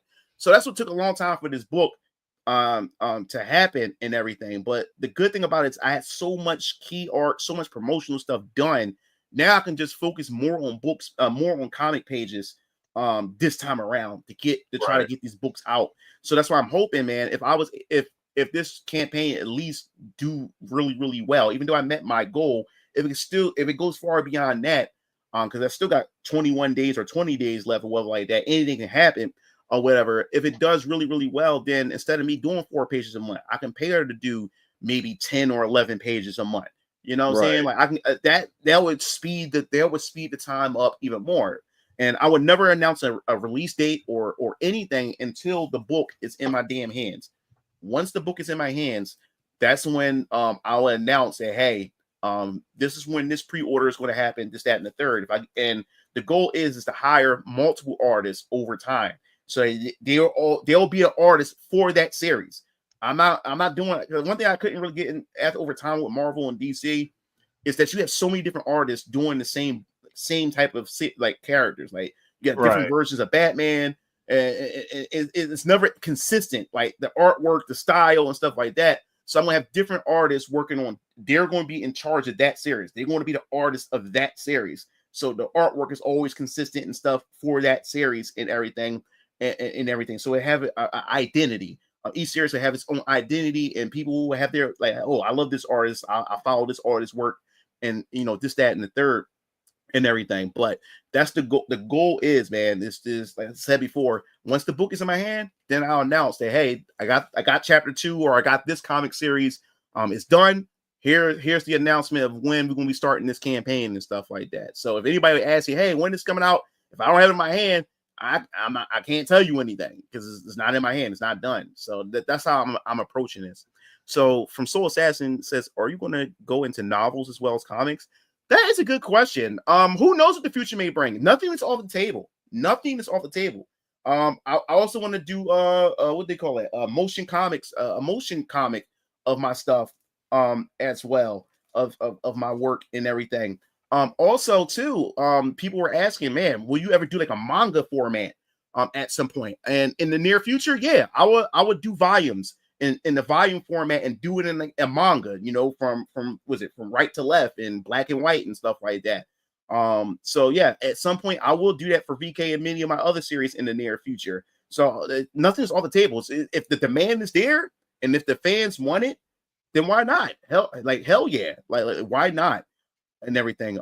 Yeah, if the, like you said, the demand is there. We've seen that with multiple industries. If the demand's there, it's gonna get made. Yeah. If the demand is there, I have no problem doing those things and stuff. If you guys want it, I'll give it to you. I'll look into it and stuff.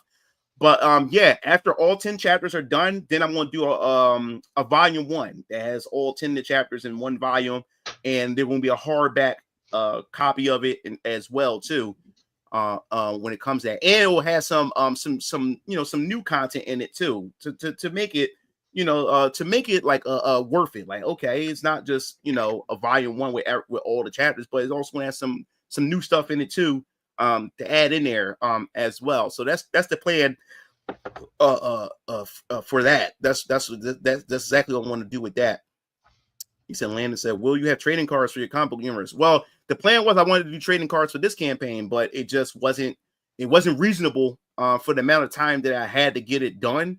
Because the thing was, this campaign was supposed to happen in September of last year. But once the book got done and I started looking at the reality of everything, getting the promotional stuff done, getting the presentation, getting the trailer done, I said, there's no way I'm gonna get this done by September. And then I was trying to have it done. Then I was trying to have the campaign in December. And then once I looked at the reality, I said, no, this shit ain't going to happen in December either. So I had to be realistic. And the more and more I try to add, the more and more it would have pushed the schedule back. So trading cards may come in chapter 2's campaign. Because I wanted to do a 3D figure of Hezekiah Draven. I wanted to do that for this campaign. But that wasn't going to happen because one, it's going to cost money, which I would have went out and spent the money, but as far as time is concerned, it wasn't enough time to be able to do any of that. So I was like, you know what? Don't jam pack everything in this one campaign. Just spread it out for each campaign. And so that's why I decided to do when it comes to that. So I'm looking forward to see how everybody gravitates towards this stuff when it comes to my characters. I can't wait to hear what fans say about which one is their favorite, which Draven brother is their favorite brother. I can't wait for fan theories, speculations. I can't wait to see all that. That's the more thing. That's what I'm really excited about. Fan theories, fan speculations, and things that they come up with and stuff, and have discussions about it and everything. That's what I'm looking forward to. But yeah, if you haven't seen the trailer, let me see. I also have the trailer here for those.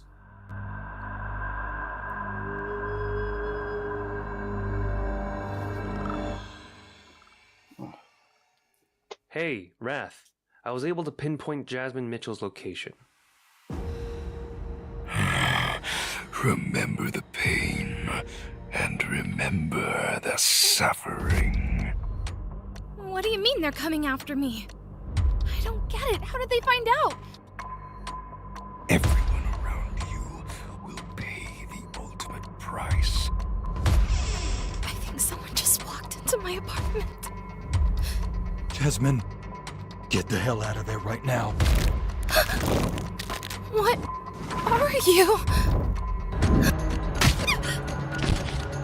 Damn it, kid, I'm on my way. High-grade silver nitrate bullets. Something your kind doesn't take lightly. Well, am I right, vampire? What is going Kid, on did here? you forget? The party was canceled to avoid a potential police raid. Your friend should already know that. No fucking way. Is he even human? doing? Jasmine, step away from the window right now! Damn it! Looks like the police are headed in your direction. No! Wait! Jasmine! Only then will you become the man I remember. Hezekiah Drippin.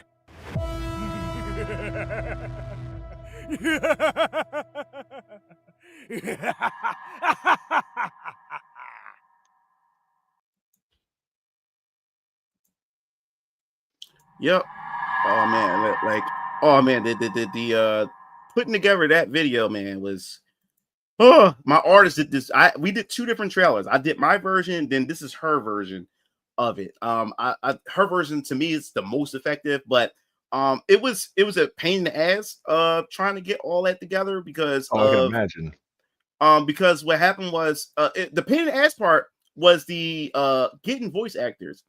A lot of voice actors that I approached was okay to do the voice work, but then once they went onto my social media, went to my YouTube channel, see the content that I'm talking about, you know, and they was like, because of, you know, my political views and, you know, and what I advocate, they don't want to be associated with it, so they just pulled out from it and stuff like that.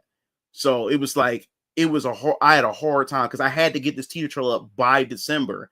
So, because the campaign is in January this month, so I had to get this promotional stuff out to get people hype, get people excited for it, and start advertising, marketing VK Chapter 1. And it was a pain in the ass. So what I had to do was, if you guys don't know, I'm also a 3D hentai animator. I've been animating hentai since 2014. I got a big fan base. Got like 15,000 followers. Or 16,000 followers now on my Twitter and everything. I make a shit ton of money off of it and everything. So I work with a lot of voice actors within that community. So I had to go over to the hentai community and get voice actors and actresses to help me out because they're very loyal. Because because I gave them a lot of work. I hired them a whole lot. So a lot of them has showed a lot of loyalty to me. They say, hey, whatever you want, like, hey, you want me to do this? I'll do it. So I went to them or whatever. So I reached out to them and they was able to get me do the voice work and stuff. So that's how that ended up working out for me when it came to this teaser trailer. And then, as I said, that animation, that 5-second animation of Hezekiah Draven, that shit cost me $800. Good Lord. Yeah, that shit cost me $800. My artist, she's also an animator, so she animated that herself too. But yeah, the shit is expensive, but that was 5 seconds. Yeah. Yeah, so you can imagine what a full production is. You know what I'm saying? This shit is not cheap. Oh yeah. This shit is not cheap. I told a lot of people, because a lot of people kept asking me, man, the Ripperverse man got animated trailer and stuff. Mugen Lord, you want to do that? I said, if I had Ripperverse money, I would. Yeah. So I was like, so one of my campaign goals was, if I reach 100K, I will make a full length 1 minute 30-second trailer, fully animated, voice acting and everything. I would do that for you guys, and that's what the dream would be. But eventually, yes, I will be doing animated shorts to promote my work and everything at some point. And I also put up auditions. So anybody, if you have good audio equipment and you want to give it a try when I do casting calls for specific characters, give like it doesn't hurt for you to try. It doesn't hurt for you to give it a try. No, it never hurts to try. It's kind of like what I said to you earlier. It's like, well, how'd you get to where you were before? You know, how'd you get that? I asked. I got a shit ton of characters. So there's gonna be a lot of casting calls for voices later this year. So if you happen to follow me or want to follow me and want to know and stuff, want to give it a try, as long as you got good audio equipment, as long as you got clear audio. That's all that matters to me. You know what I'm saying? As long as it's clear. There's stuff you can do with it post-production. Exactly. It's what I can do with it post-production. Yes, exactly. That's all it is. So if you want to give it a try, give it a try. And here's another one I wanted to show you, another clip right here. Landon, I did play Enchanted Arms, not extensively, but I did play a little bit of it. Oh, Enchanted Arms, that voice acting, Jesus Christ. Yeah, some of the worst voice acting. What was it? It was the other one. Was it Eternals? It was it Eternals? No, not Eternal. I mean, Arc-Rise. Was it Arc-Rise Fantasia on the Nintendo Wii? That fucking voice acting was god awful. Like I don't really judge. I'm not really critical like a lot of other people, like the super weebs out there, where Japanese is always superior, and even if the English dub is good, it's never good enough to these type of people. Right. Me, I don't mind English dub. I'll listen to English dub and stuff like that. And I'm not really very, very, very critical. But man, when it came to Enchanted Arms and Arc-Rise Fantasia, the worst English dubbing I've ever heard ever in my fucking life. Yeah, there were some bad ones. There was also some bad just translations too. Yeah, back in the day. And people were like, oh, it was political. No, I don't think it was back then. What that was is people not really understanding the language and going, I don't know how I should translate this. Mm-hmm. You know, case in point, Final Fantasy IV, you spoony bard. Yeah, that's the thing about this whole translation thing and this culture war thing. I was getting frustrated at one time because we were talking about localization and stuff like that. So somebody said that I wasn't a real Final Fantasy IX fan because I like the American localization of it, the original Final Fantasy, the 9 that we all grew up and played. We didn't have any other version. And what irritates me is that now that we have the internet, people are now having access to fan translations and stuff like that. And now they're acting all high and mighty. Now all of a sudden, Final Fantasy 9, the English localization now sucks all of a sudden. If you like that version, then you're not a real Final Fantasy 9 fan. Because I was arguing with somebody over that. But I was like, let me tell you something about this. Final Fantasy 9, everybody played the English localization of Final Fantasy 9. And a lot of people revere that as one of their favorite Final Fantasy games. Yeah, it's one of my favorite ones. So now all of a sudden you got the actual, translation, for the Japanese, from the Japanese version or whatever like that. Now you're going to discredit this version, like even if I said, but like you're missing the context, this and the third. But I said, okay, even if I do end up playing the Japanese version of it with the correct localization translation, how would I how would I like it any more than I already like it already? I already like it already. It's not going to change my opinion of it. It's not gonna. You're not gonna like that. Chances are you're not gonna like that one more, and it's not gonna make you like the one you've already played. You're not gonna like it less. Yeah, it's not going to change my opinion of it. It irritates the hell out of me. Only thing I think fan translations are good for, in my opinion, or especially for Japanese games, is for playing ones that never came out over here. Yeah. And being able to see stuff that, you familiar with the game for the Saturn called Dragon Force? Was it a beat 'em up? No, it was a strategy game.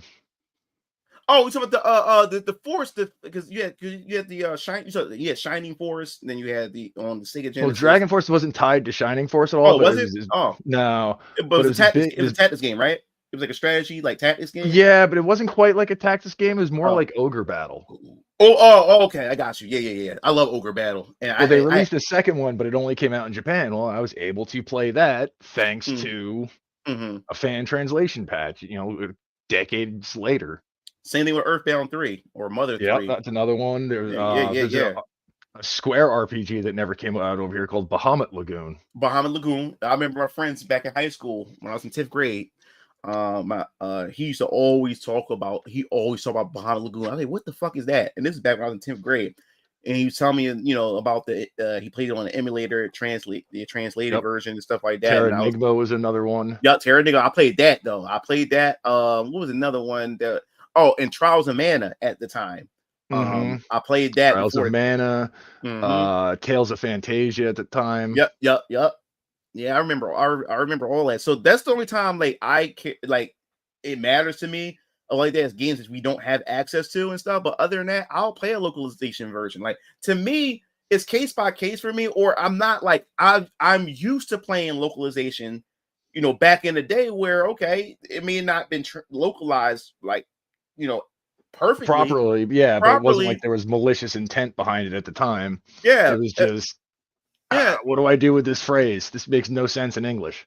Yeah, and they were still like some of my favorite games. So that's why when it comes to localization today, like it still doesn't really bother me much. I still end up like people was crying and bitching about Unicorn Overlord. Right. I love the fuck out of that game. I love solid. It's a solid game, and I understand people don't like the localization of it.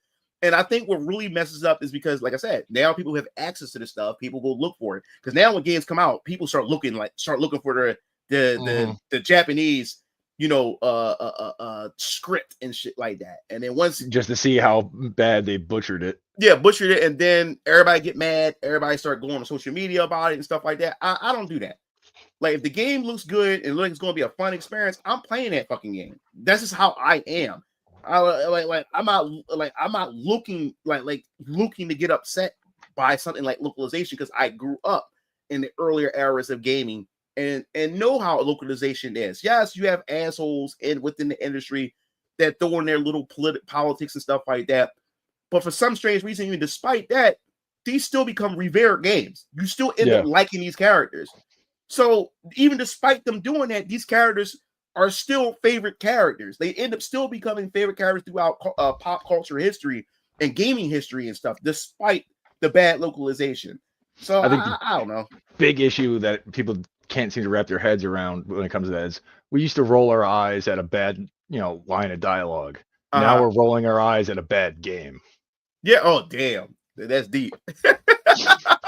But that's how it is. We would see bad lines of dialogue. Some of our favorite games from the 8-bit, 16-bit, PlayStation 1 era, PlayStation 2 era, so on and so on. There are some really just like, wait, what? Misspellings, to bad, just complete English, not even English. Like just nonsensical terms. And, and we would just kind of roll our eyes at it and accept it as it's a video game. It's a video game thing. Yeah, like the one guy I give props to back in the PS1 era for localization was the guy who did the localization for Xenogears. He did it was a whole interview with him. It was an article. They interviewed him back then about the nightmare behind doing the localization from that game.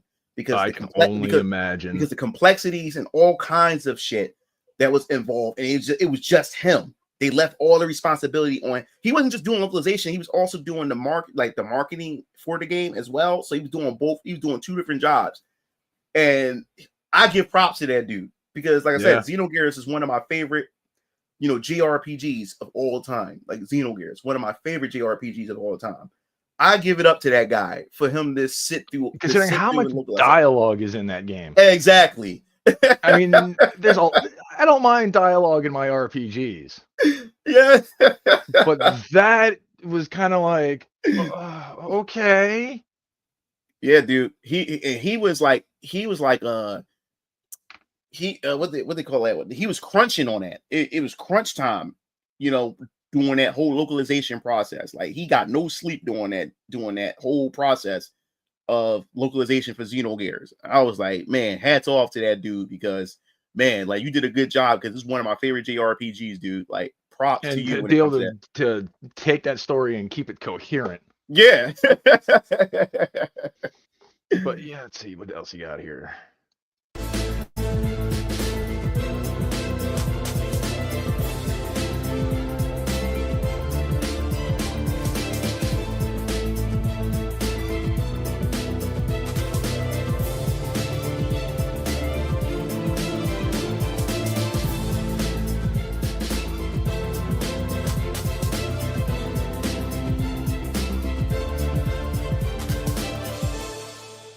Yeah, so that's pretty much my Venus Orion Comics universe type of advertisement, showing off the various characters and give me like little descriptions and stuff like that of these characters, and everything. And yeah, man, I do like every day when I look at this stuff, man, and I look over it and I say to myself, man, like I can't believe I'm actually doing it. And I wake up and I always go into my shelf and I look at this book and I say, yo, like the book is actually in my fucking hand. Like, yeah, I was about to say it's got to be kind of surreal having something that you created physically in your hands like that. yeah, dude. Like It's kind of proof that it's no longer just an idea or a concept. It's an actual thing. Exactly. And like I said, I have like future plans on what I want to do with these characters, and everything. Like, let me so you guys can see the wallpaper for you guys. You can see the different characters and stuff like that. Bring it up. Here we go. Bam. Yeah, so these are the different characters from my universe of Venus Orion comics. Like I said, they all from different comic book series and everything. And some of them will cross, like these characters. That's the thing about my universe and my stories and stuff. And with phase one, how phase one works as well is how, for the fact is that you can start at any book in phase one, because yes, it's a shared universe, but the stories itself, especially for the first arc, they're self-contained, so you can just dive right into it. You don't need to know, you don't need to read VK to understand Alter Squad X. You can just read Alter Squad X. If there's a favorite series you want to follow, you can follow it. Will characters eventually cross over? Yes, characters will eventually cross over and stuff, but you don't have to worry about one event affecting somebody else's book. We'll get into those things when those type of events come up, but we're in the early stages of all this or whatever. And for those who want to keep up with other things, or when certain events do come up, there will be free material, complimentary material that I will have on my YouTube channel for Venus Orion Comics to explore key points, of certain events from certain books, so okay, this is what's going on, to prepare you for these specific crossover events and stuff like that. And plus, those type of videos will also get you build interest and say, you know what? No, I want to read this. Just now hearing the premise for this, I want to go buy this book or whatever like that. So that also helps with that as well. But yes, these are various different characters, that's in my universe that I can't wait to explore with you guys. And there was another one I wanted to show here. To show you the future where I'm going with this when I talk about like crossovers and stuff. Here we go, right here. All right, this image right here, which you see, is also, I got the image at the poster right here too as well in the back of me. Right here, this is a group called the Valiant Ascenders. This is pretty much like my Avengers or Justice League. Eventually some of these characters will come together, because a certain event happens and they end up becoming an official team, with each other and stuff like that. And this will eventually be a comic book, but that's way in the future. As I said, I'm planning ahead. This is way in the future. These characters ain't going to meet anytime soon, but eventually these characters will come together as a team and fight evil. And stuff, the Valiant Ascender. So I planned a lot of this and stuff, and I can't wait to see how these different personalities come together and interact with one another and everything. Right. So that's gonna be the fun part to all this. Even when it comes to VK, I already have plans for a new generation of VK called, how you have Naruto and Naruto Shippuden. And that new generation. It's kind of like that with VK. Eventually, there's going to be a whole new cast of characters at some point way in the future. It's, VK New Blood or whatever I'm going to call it, or whatever. Where it's not going to focus on the Draven brothers. It's not the end of the Draven brothers. Draven brothers is going to be used for other things. Going to be appearing other things and stuff, which I can't spoil. But right now, which you're experiencing in VK is known as the whole thing right now. This is the Draven series, the Draven arc. or whatever like that. And once the Draven arc is done, that'll be it for the Draven brothers. But it's not end of their characters; it's just end of their arc for VK. But they will be seen again, in other things and stuff like that. They're going to be, different directions as far as their characters are going to go. But they're no longer be part of the VK series or whatever like that at some point in the near future. So there will be a whole a new cast of characters and everything like that for those who love the whole thing, with vampires and stuff. I want to still keep that series going, but different storyline, different main characters. Varian will still be there, but the Draven brothers, they'll be doing their own thing, doing other stuff or like that, and in other mediums and other things I have planned for them in the future and stuff like that. So that's just to give you like a little idea of the future and stuff like that. So like I said, I planned all this and stuff like way ahead and stuff. I also got merchandise on the Kickstarter. My brothers, I gave you that link, Strike KOTs. You can definitely check that out. We got a t-shirt company, t-shirt business, Strike and KOTs. They made my Venus Orion Comics t-shirt. They also made my Venus Orion Comics hoodie as well. We do shirts, we do hats, we do mugs. As a matter of fact, let me bring up that so you guys can actually see some of my campaign perks and from the tiers and stuff like that that you guys can check out. So yeah, all right, yeah. So what we have here,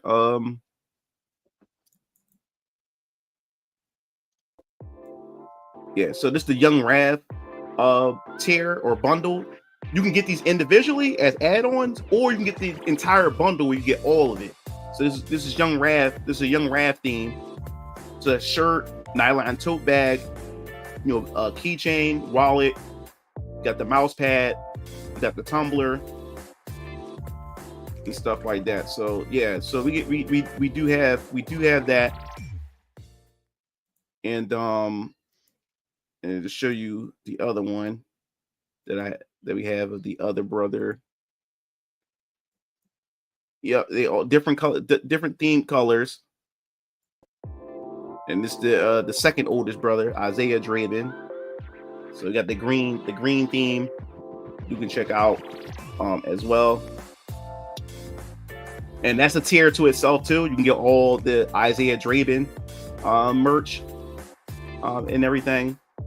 We made everything's made in-house. This is all from us at our studio and everything. So yeah, if you want to get a comic or whatever, you can get a comic and get an add-on. You can get like a mug if you want to, or you can get one of the tiers that have this stuff. And then and one more I'll show you, so you can see what it looks like.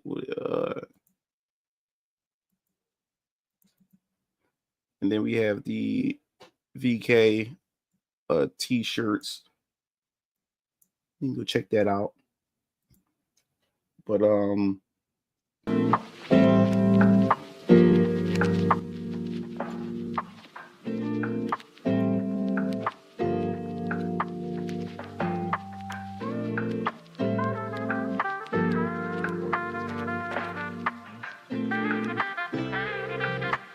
you got leggings for the ladies as well.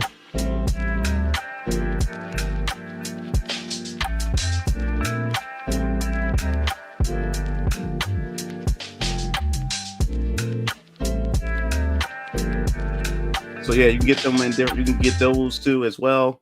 Also, I forgot to mention that there is digital. If you guys are interested in digital, I forgot to mention. So, Landon Art says, question: which merchandise set is your favorite? Hezekiah, Isaiah, or Caleb? You can only choose one. God damn, Landon always does this to me. I like Keo's. It's something about Keo's. I think Keo out of all Draven brother. I think Keo's my favorite Draven brother. His design, the color scheme, and wait till you get a chance to know his character. Keo's character. I think Keo's going to probably end up being everybody's favorite.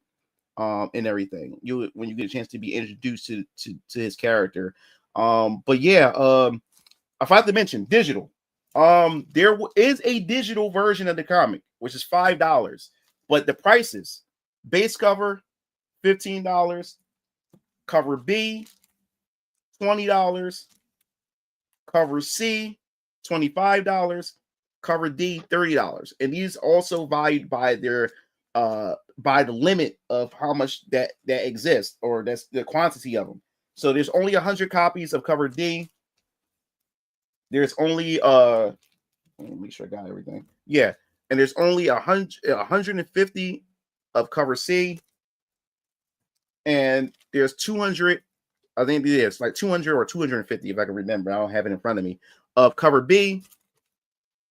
And then this is, you can just, it's unlimited with this. You can just grab it. You can just grab this because this is the main cover A. Now, cover B, C, and D, they're campaign exclusive. So once the campaign is over and you missed out, you will never be able to get these covers ever again. It's only for the campaign. So if you want these covers, you got to go and get these from the campaign and back the campaign. That's the only way you better get these 3. And then after that's done, once my website is complete and ready this year, I'll have an online store. And if you wanted to grab chapter 1 at some point, this will be the only cover available. Well, there's going to be a store cover as well, too, where it's exclusive to the store. And then if you happen to see me at a convention where I'm excuse me, where I'm selling the book, there will be cover A, and there's going to be a convention cover as well. Now, if you buy the physical, you get the digital for free. But if you don't want a physical, you just want digital, the digital is $5. So it's $5 to be part of the Venus Orion Comics universe and to be able to see what VK Chapter 1 is all about. It only costs you $5. So if I understand when there's new projects and when there's new IPs, there's new properties and stuff, a lot of people don't know what it is. So a lot of people don't want to risk their money or take a chance on something that they're not too sure about or whatever. Go for the digital. The digital's only $5. It costs less than a McDonald's meal. So so it don't cost much. So for you to see whether or not this is something that you'll be into, or that you see the potential in and want to go even farther into it, into the the Venus Orion Comics universe and VK itself. So definitely check out that tier. That's the first tier you see, the digital tier. And if you get the physical, you get the digital for free. So that's something that you can definitely look into. I did a discount tier, which is called the early bird tier. All of those tiers are sold out, I believe. I believe all those tiers are sold out now. And then there's signed versions, which is $5 more from the original price. I think cover D is almost sold out for the signed versions and everything. So a lot of you guys are grabbing signed versions of the book and everything. So yes, definitely go check that stuff out if it's something that you're into. I have everything laid out as far as the characters, the world building, the premise of chapter 1 and the overall premise of the entire arc. It's on the Kickstarter as well. If for you guys to go check out to see if that's something that you want to give a try. But yeah, man, like I can't wait to get these books in everybody's hands. Yeah, it's honestly, I can just tell you're just absolutely 100% excited to see what people's response is going to be. Yeah, I'm new to this. I'm a new writer. I have never wrote a comic book or a book in general, so I'm new to this. So hopefully, people, give me a chance, and see me improve throughout each chapter as I write and try to get better and better at this. This is a new attempt. It was terrifying at first because that's the scary part, because I think the thing that I'm anxious about is to see what people think, and if this chapter 1 is enough to get people to say, hey, I want to come back for chapter 2. Because for chapter 1, I have did 9 different rewrites or whatever, and I have close people that I trust to read the book, to read the different versions of the script, and out of all 9 scripts, the final script that I've written, when they read it, they said this is the one right here. I enjoyed this one because of the way I ended it, which is kind of fucked up. The way I ended chapter 1, not in a bad way, but like, damn, really, you want to end it like this? I gotta see how it's going to play out and stuff like that. I think that's what got when I got that response. He said, "Oh, damn, I did not expect you to do that or like that, or especially how you set it up and everything." Yeah. So I would just say this: Hezekiah's be it like his narrow-mindedness right now, for wanting revenge, is going to have consequences to it, and that's going to set up a lot of trouble for people around them, and even for himself, and everything, and throughout the arc. And by the time you reach the end of the arc, you're going to be able to see his character evolve in a way to where you say, like, oh, did he learn his lesson, or or did he learn his lesson or not? And will he be a team player, moving forward? By the time you reach the end of the 10th chapter, reach the end of the 10th chapter and stuff, you'll see every character learn something or get something out of it and stuff, and we get that nice build up, and with chapter 10, you'll get an idea of what's going to happen for arc 2 of VK. So I definitely can't wait to see what you guys think. Yeah, I hope it does actually catch on with people, and you can turn this into a new generation's franchise. Yeah, man. And that's what I'm praying Shit, for. all the ones I grew up with have been desecrated. Yeah. And I'm glad I'm glad you brought this up, because I always want to stress this, because I don't want people to get the wrong idea, because we have a lot of culture war things going on, and many people have their opinions about certain people that's doing independent comics. I think the biggest thing that a lot of people are upset about within the indie comic space is, now we have YouTubers coming in making books, and a lot of them are feeling some type of way about that, and everything, because they're saying like these are not comic books, this is just merchandise and stuff like that. And I was kind of like frustrated with it at first too, was because every time a YouTuber would come out, like Moist Critical, Razor Fist, who else? We had Yellow Flash, we had Andrew Tate. We have a couple other people that came out with books and stuff, and every comment I've seen said, oh great, another YouTuber or another content creator or social media influencer grifting or shielding or whatever they want to, whatever terminology they throw out there and stuff. And it kind of frustrated me, because I was like, yo, like, I'm already planning, and I was already planning. I'm behind the scenes making my comic book, and I already see people disparaging, content creators or influencers. And I said, man, I wonder how they're going to respond once I finally reveal, that I'm releasing a book and stuff, because of the stigma or the narrative around it and stuff. And I also want to put this out there. A lot of my favorite media, comics, entertainment, and stuff has been fucked up, has been spoiled, and it has been destroyed. And all it did was it encouraged me to go back to being creative again, because I was worked on a lot of things, but I would just postpone it. I would procrastinate. I would put it on the shelf. But because my entertainment been getting messed up, I'm like you're literally telling me that this is not for me. It's not meant for me. I'm not your target audience no more. So you know what I'm going to do? I'm going to go back and go create my own things that I used to do, or like that. I got we got so used to being dependent on these game studios or Hollywood and to create entertainment for us, when we can be able to create our own.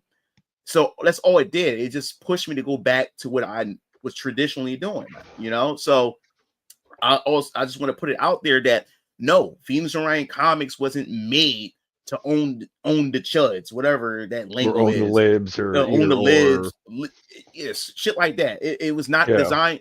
Yeah, it was not designed for this. Like, this is not an anti-woke book. I made sure not to market it that way, because I know I probably would have made more money if I would have marketed it as an anti-woke book, or it's to fight the culture war. But no, I want this book to earn backers and earn readers based on its own merits alone. Entertainment for just the sake of being entertainment. Yeah, I want it to be that. You know what I'm saying? I don't want people to buy my book because we share the same politics. So Right. anytime that my political view or I have a different opinion that doesn't align with yours, then now you don't want to fuck with me anymore, or you feel as though I betrayed you, and now I lost a reader because now I'm not catering to your political bias and stuff. No, like this book is for everybody. I want everybody to read my book. I want everybody to resonate with these characters and stuff. So that's why I made sure to not make this a political thing and made sure to say, hey, no, I built this from my passion. This is something I've always dreamed of doing. I just finally got the balls to say, you know what?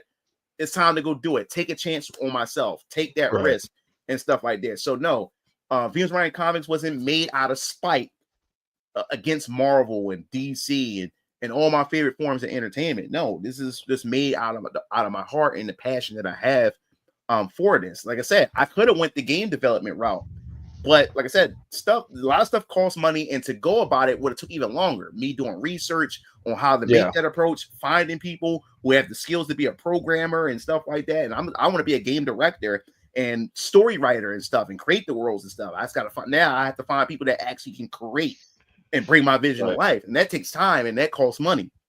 So I said, what better way? Let me start with comics first and do it that way. And I grew up off of comics because my dad, like, he has a whole stash of the golden era, the silver age and stuff of comics and stuff. I grew up off this shit.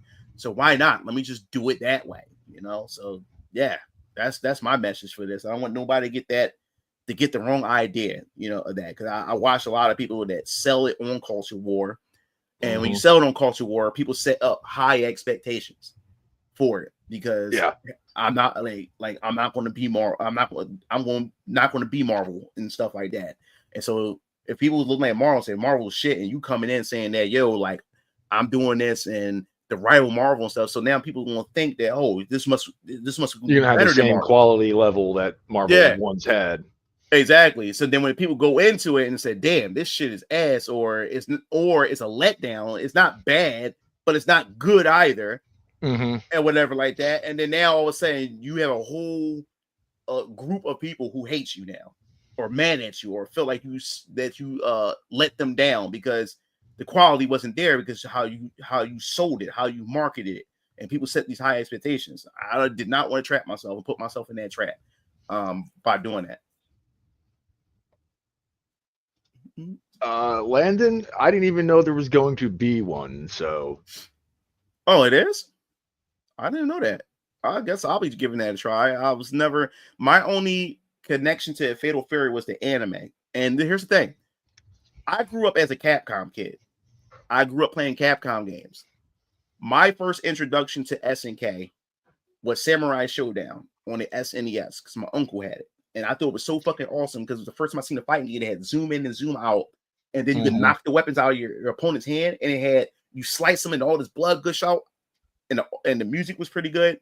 So that was my first introduction to SNK. And then what happened was, after SNK, one day I went with my parents. We went to the laundromat, and they had two arcade machines there, and the two arcade machines was Marvel Superheroes that just released at the time, and they had Metal Slug next to it. Never seen Metal Slug before, never even fucking heard of it. So my dad had gave us some quarters, me and my brother Keo some quarters, so we ran over there.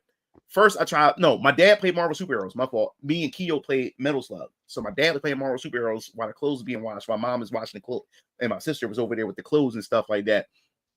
And my dad on the arcade machine and on Marvel Superheroes, and me and my brother Keo was on Metal Slug.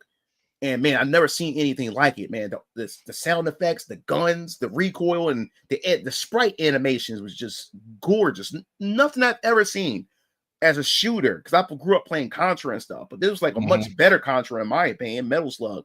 Never seen anything like it before. And that was my second SNK game. Then I was introduced to Fatal Fury because my uncle had my youngest brother. Because he had the DVDs, not DVDs, DVDs were out. I meant VHS, my fault, of Fatal Fury 1, 2, and 3. And that was my first. And the only good one was 3.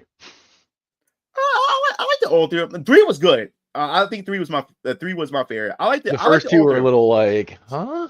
3 was fucking good. Yeah, 3 was fucking good. But it was my first introduction to Fatal Fury. And I thought Fatal Fury was just the anime until PlayStation came out. And when PlayStation came out, back in the day when they had the demo disc and shit like that, back in the day. Yeah, so what happened was the demo disc had King of Fighters 95. And Right. When I clicked on it, you had 3 playable characters. You had Iori, Kyo, and then you had Terry Bogard. I said, wait a minute, that's that Terry guy from Fatal Fury. Like, what the hell is he doing in this game? And I had no idea that, it's all part of the SNK universe and stuff like that. And that's how I found out that it was originally a video game first, fighting game first. Then they made anime adaptations of these of the fighting game Fatal Fury. So I was like, give 1 second, my artist. Yeah, no worries. I mean, for me, it was a little different because me and my buddies, one of my boys back in high school actually had a Neo Geo console. That thing is expensive. That's literally just an arcade board with controls. Yeah, pretty much. But he scrimped and saved for like a year and a half to get it. Yeah. Like growing up back then with gaming consoles, like when you had those expensive consoles, you was considered rich. Like kids, people couldn't afford a 3DO. A lot of people even couldn't afford the Jaguar and stuff. Like those were expensive consoles, but my dad had all of them. So when I was a kid growing up, everybody's like, "Yo, you guys must be rich or something." Like how do you got a 3DO and stuff like that? And but when it came to the Neo Geo, my dad wasn't like a SNK fan, but he did want to get one. But dad, when he seen the cost of those cartridges and stuff like that, each game was the cost of a Genesis. Yeah, that's it. No, it's not worth. That's not worth. I'm not spending all that money for that. And everything. He said, I'm not spending all that money for that. That's the only reason why. Because my dad most of the time grabs every console. That. But it was the Neo Geo. He's like, fuck that. Yeah, so that's how that worked out. But me and my buddies were used to playing because they were doing a lot of side-scrolling brawlers and action games before Fatal Fury. Because Fatal Fury was their first fighting game. Right. So stuff like Sengoku, Ninja Combat, Magician Lord. So we were like, oh, they put out a fighting game. And at the time, Mortal Kombat hadn't come out yet. Virtua Fighter hadn't even come out yet. Yep. All the big heavy hitters, Tekken, Killer Instinct, none of that stuff had hit the arcades yet. That's so old. Oh my god. So we checked it out and we're like, oh, okay. And then, buddy of mine let us borrow the import of King of Fighters 95 for the Saturn. Right. Oh, I know it was on Saturn. Oh, yeah, okay. yeah. Oh, yeah. Oh, I got something to show you when we're said and done with the stream. You're going to be like, you're going to need to tell me how to do this. What? Oh, you'll see. You'll see. Okay. I don't want to show it on stream because I don't need lawyers coming after me. Oh, okay. I got you. Nintendo's got some, rather serious ones. yeah, the Nintendo Ninjas. Yeah. I mean, and one thing that the younger generation of gamers don't seem to understand and will never understand unless it comes back in some way, shape, or form is when a new game of a franchise hit the arcades.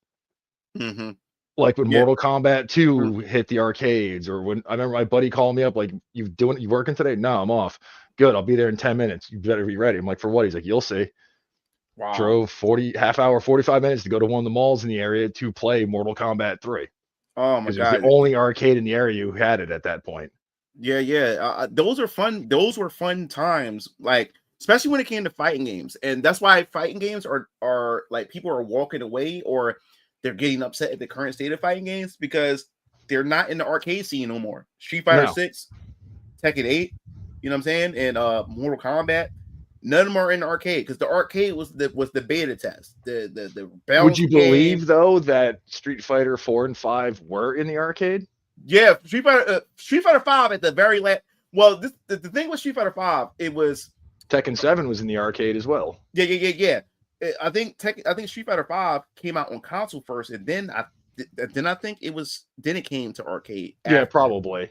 Yeah. That's what happened with Street Fighter 5. But 4, yeah, it was in the arcades. It was in the arcades. I mean, me and my boys back in the day, once we got our licenses and were able to drive, we'd drive all over the place. In some cases, hour, 2 hours to go to some mall in some area just to see what their arcade was like. Oh man, like to see what games that they had at the arcades in our the 3 malls in our area And you know what was so exciting? My first introduction to Tekken was every summer. My parents used to take us to Virginia Beach. That's our vacation. Every summer, we used to go to the Virginia Beach, stay on the beach and stuff like that. We'd spend like the weekend, like we spend from Friday to Sunday, and then on our way home, we always go to the Merlin rest stop, to get some food. We go to Roy Rogers or McDonald's or wherever they had sombreros or whatever. Yep. Because once you hit that Merlin stop, you're almost at Philly. You're almost home. That's how you know you're almost home. So one time we did a big family vacation where we had the other relatives and everybody came as a family. The big old reunion style. Yeah. So we did that this time, and I remember we all went to the rest stop to get some Roy Rogers. I wanted to get my mom and dad wanted to get us some Roy Rogers, and I remember they had an arcade section, and that's when I saw X-Men: Children of the Atoms for the first time, and I saw Tekken for the first time, and I ran over there. And what made me excited back then, when you went to the arcade machine and saw those arcade games, you knew at some point some of those games, or a good majority of those games, was coming to home consoles, especially when PS1 and Saturn was getting these ports and stuff like that. So when I saw Tekken 1, I said, my dad said, yo, it's coming out, because PlayStation 1 didn't come out yet. Dad said, yo, it's coming out. This is coming out for the new system called the PlayStation or whatever like that. When I seen Tekken 1 for the first time, it was revolutionary. And then the first two characters I saw on screen was Jax and Law. And man, it blew my mind. And then right next to it was X-Men: Children of the Atoms. And my dad said, yeah, son, that's also out on the Sega Saturn, because my dad was getting Sega Saturn on his birthday that month. So he's already going to get that. He said, yo, I'm going to pick that up for the Sega Saturn and stuff.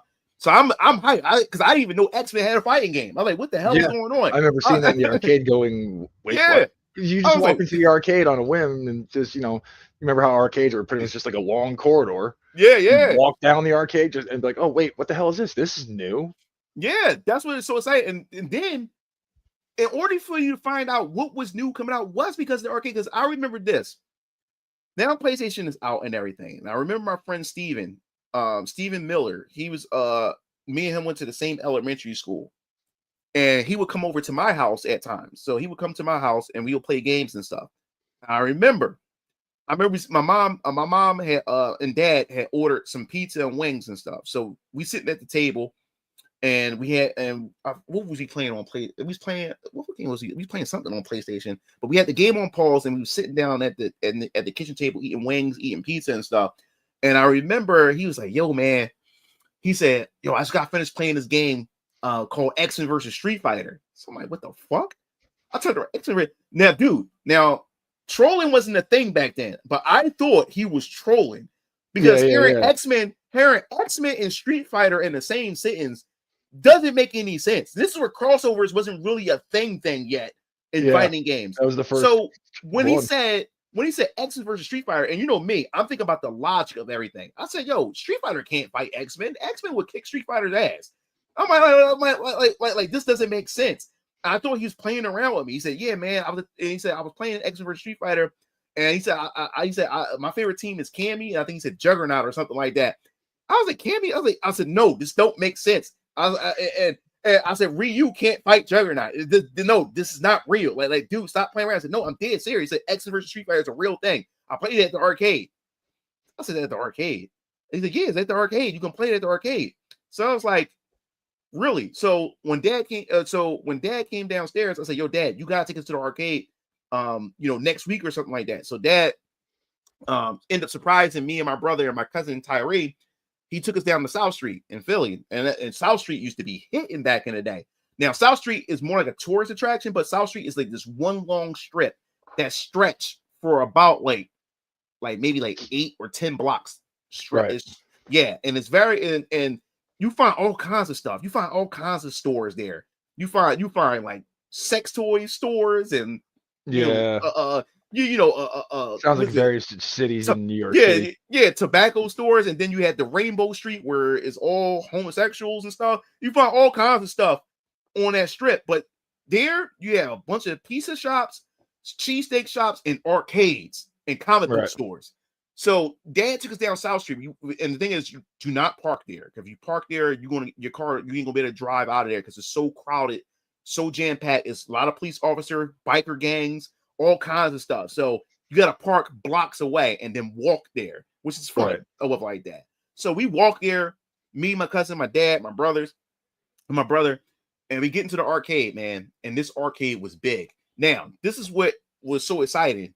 Whenever there was like a new machine or a new arcade game, they had it on like this big display, like big arcade, screen. Yeah. And yeah, and it's like the panels is like far away from it, and it's like a big screen TV, and everybody crowds around it. So when I walked in, the first thing when I walked in, X versus Street Fighter, what my friend was telling me about, I said he wasn't lying. And when I walked over there, I saw Ken and Wolverine on the screen together. I said, "Yo, this doesn't look right. This doesn't make sense." But what got me is the first time I seen Street Fighter characters doing super jumps in the air. When Ryu threw his fireball, it took up half the screen and shit. I'm like, what the fuck is going on? I said, yo, this is crazy. It just kicked everything up to like 11. Yeah. I didn't think Street Fighter. I said, okay, now it makes sense how they able to get, like, now I'm putting logic aside. Now I say, okay, it makes sense how these Street Fighter characters can play and be on the same level with the X-Men and stuff, because their powers and abilities are so exaggerated. It makes sense. But the thing that blew my mind, that made me almost pass out, I see the guy using Ken. Next thing you know, Ken does a taunt, and then Cyclops will come out. I'm like, what the fuck? Yep. First, I think it's I'm like, what's going on? No, I believe it was Marvel. I believe it was X-Men versus Street Fighter that had the tag system for the first time. Yeah, it's the first tag game. So when I see it, I said, wait a minute. So I walked over, and I'm looking at the two guys playing. I said, wait a minute. I said, why? I said, wait, how? Like, what do you like? How did you switch your character? And he was like older guy. He said, it's a tag team game. So I was like, tag team. So wait a minute. So there's 4 characters, like two per player. Like, what the hell is this? And dude, I was sold. So when I got there to see X versus Street Fighter, Marvel Superheroes versus Street Fighter just came out when I went there. So there was another versus game. So it was on that big screen television, and everybody surrounding that machine. And for the young generation, you had to be there to be around that culture, that the arcade scene. It was just something to marvel. It was something to experience, because it's that vibe. You just feel that energy from everybody. And the thing was, everybody got along. You made friends there.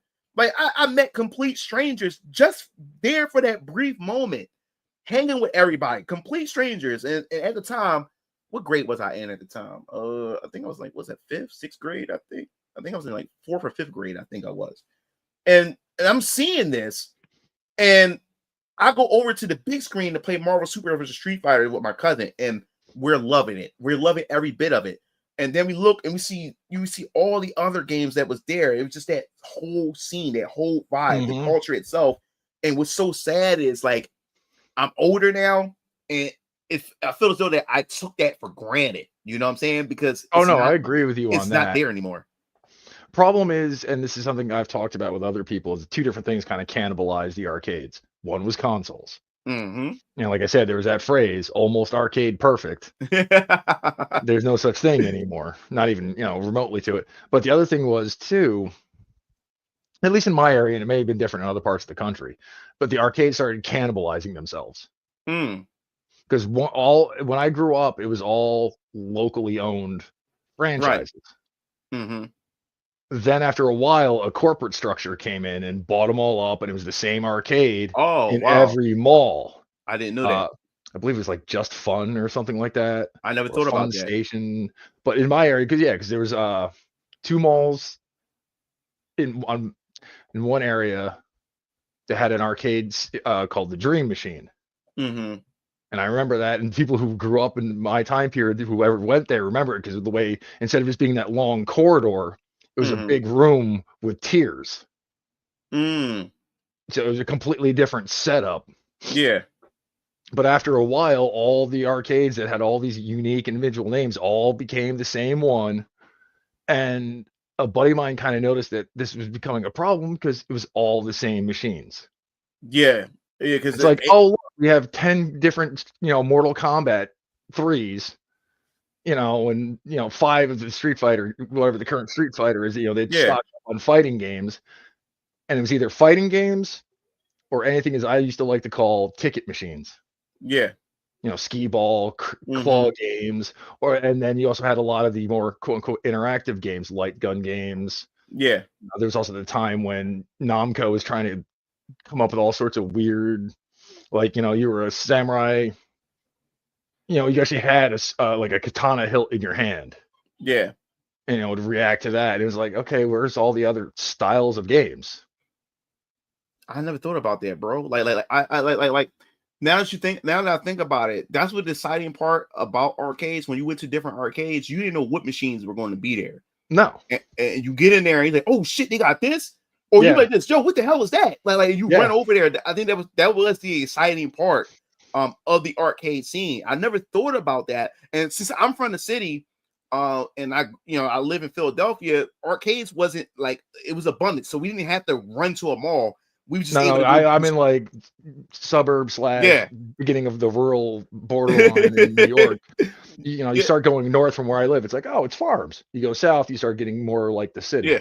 Yeah. So we had the inner city. We had center city. So we just get on a bus, or our parents would just take us to center city, and you got either go to the gallery or you just go down South Street, and there's just strips of just different arcades. And most of these arcades are like hole in the walls, or they were just like they were more like underground, like type of like atmosphere and stuff like that. So you go in there, you don't know what the fuck you're going to expect as far as games when you go in there, and that's I think that's what made the experience fun. Arcades I grew up with, for example, they were more of that what you think of when you think 80s arcade, dark, dimly lit, shit like that.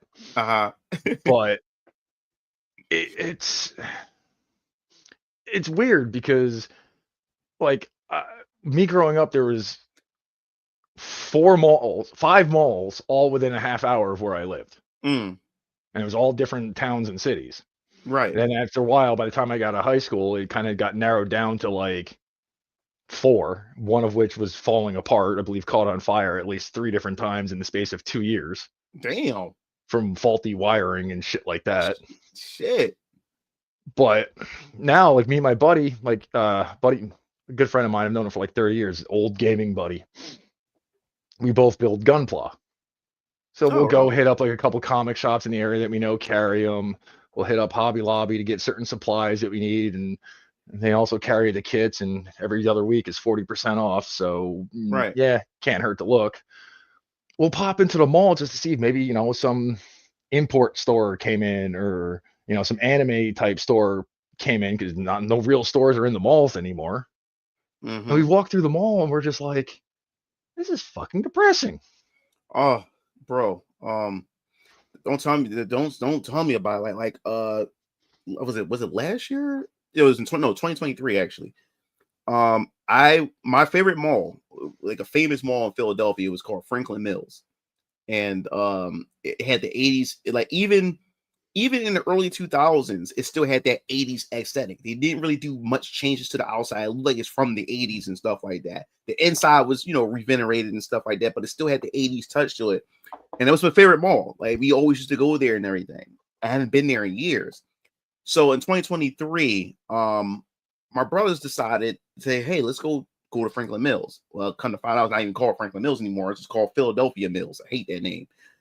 And I get there because the famous thing about the mall was you have a Benjamin Franklin animatronic head.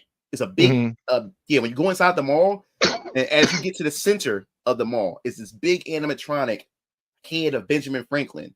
And he's like a clock. Whatever time it is, his mouth moves, it looks at you and stuff like that. As a kid, I was scared of it when I was young. I was kind of scared of it when I was young or whatever like that. And that was the famous thing about that mall, that animatronic and stuff like that they had. It was really super, super huge. And so we went to Philadelphia Mills. We drove there. Me and my brothers drove there. And we get out the car, and the whole 80s aesthetic was going, because the mall was so big. You had different sections. You had an orange section, had this like this 80s type of orange, and then it had the kite, the Benjamin, where you had the kite and stuff. It had the kite, it had the lightning on it and stuff. It used to say Franklin Mills. You had the orange section. Then you had this neon green color section on the other side of the mall from that interest, and then you have the red color on the right side or whatever. Like, you can come through that side and stuff. Now to get there, it just seems so corporate now. They got rid of that aesthetic. it just looked like a corporate built like structure, like a corporate type of Yeah. aesthetic. Let me guess. You walked inside. Everything was all white. Oh shit! Yeah, dude. Yeah. Mhm. So we get Yeah. inside. Oh yeah. Because me growing up, every mall was different. One of the malls in the area had like fountains and shit on the inside, and had like these weird little like ramp up sections in the middle of the mall. Like Yeah. again, that's where the benches were. There's like this little ramp Yeah. that went up, and Yep. and then I Nice remember, fountains. Yep. yeah, and all this other odd designs. Yep. And then what became known as, at least around here, is the Galleria style. Every mall was 2 stories. Mm. Everything the area where you walked around in, outside of the stores was white and gray. Dude, like, yep, everything was white. Philadelphia Mills, and Franklin Mills was like it was like a flat 1 story, but it was long. It's just so many. It stretches really long. So it's like it was no double floors. It was just one long, and it curved and stuff like that.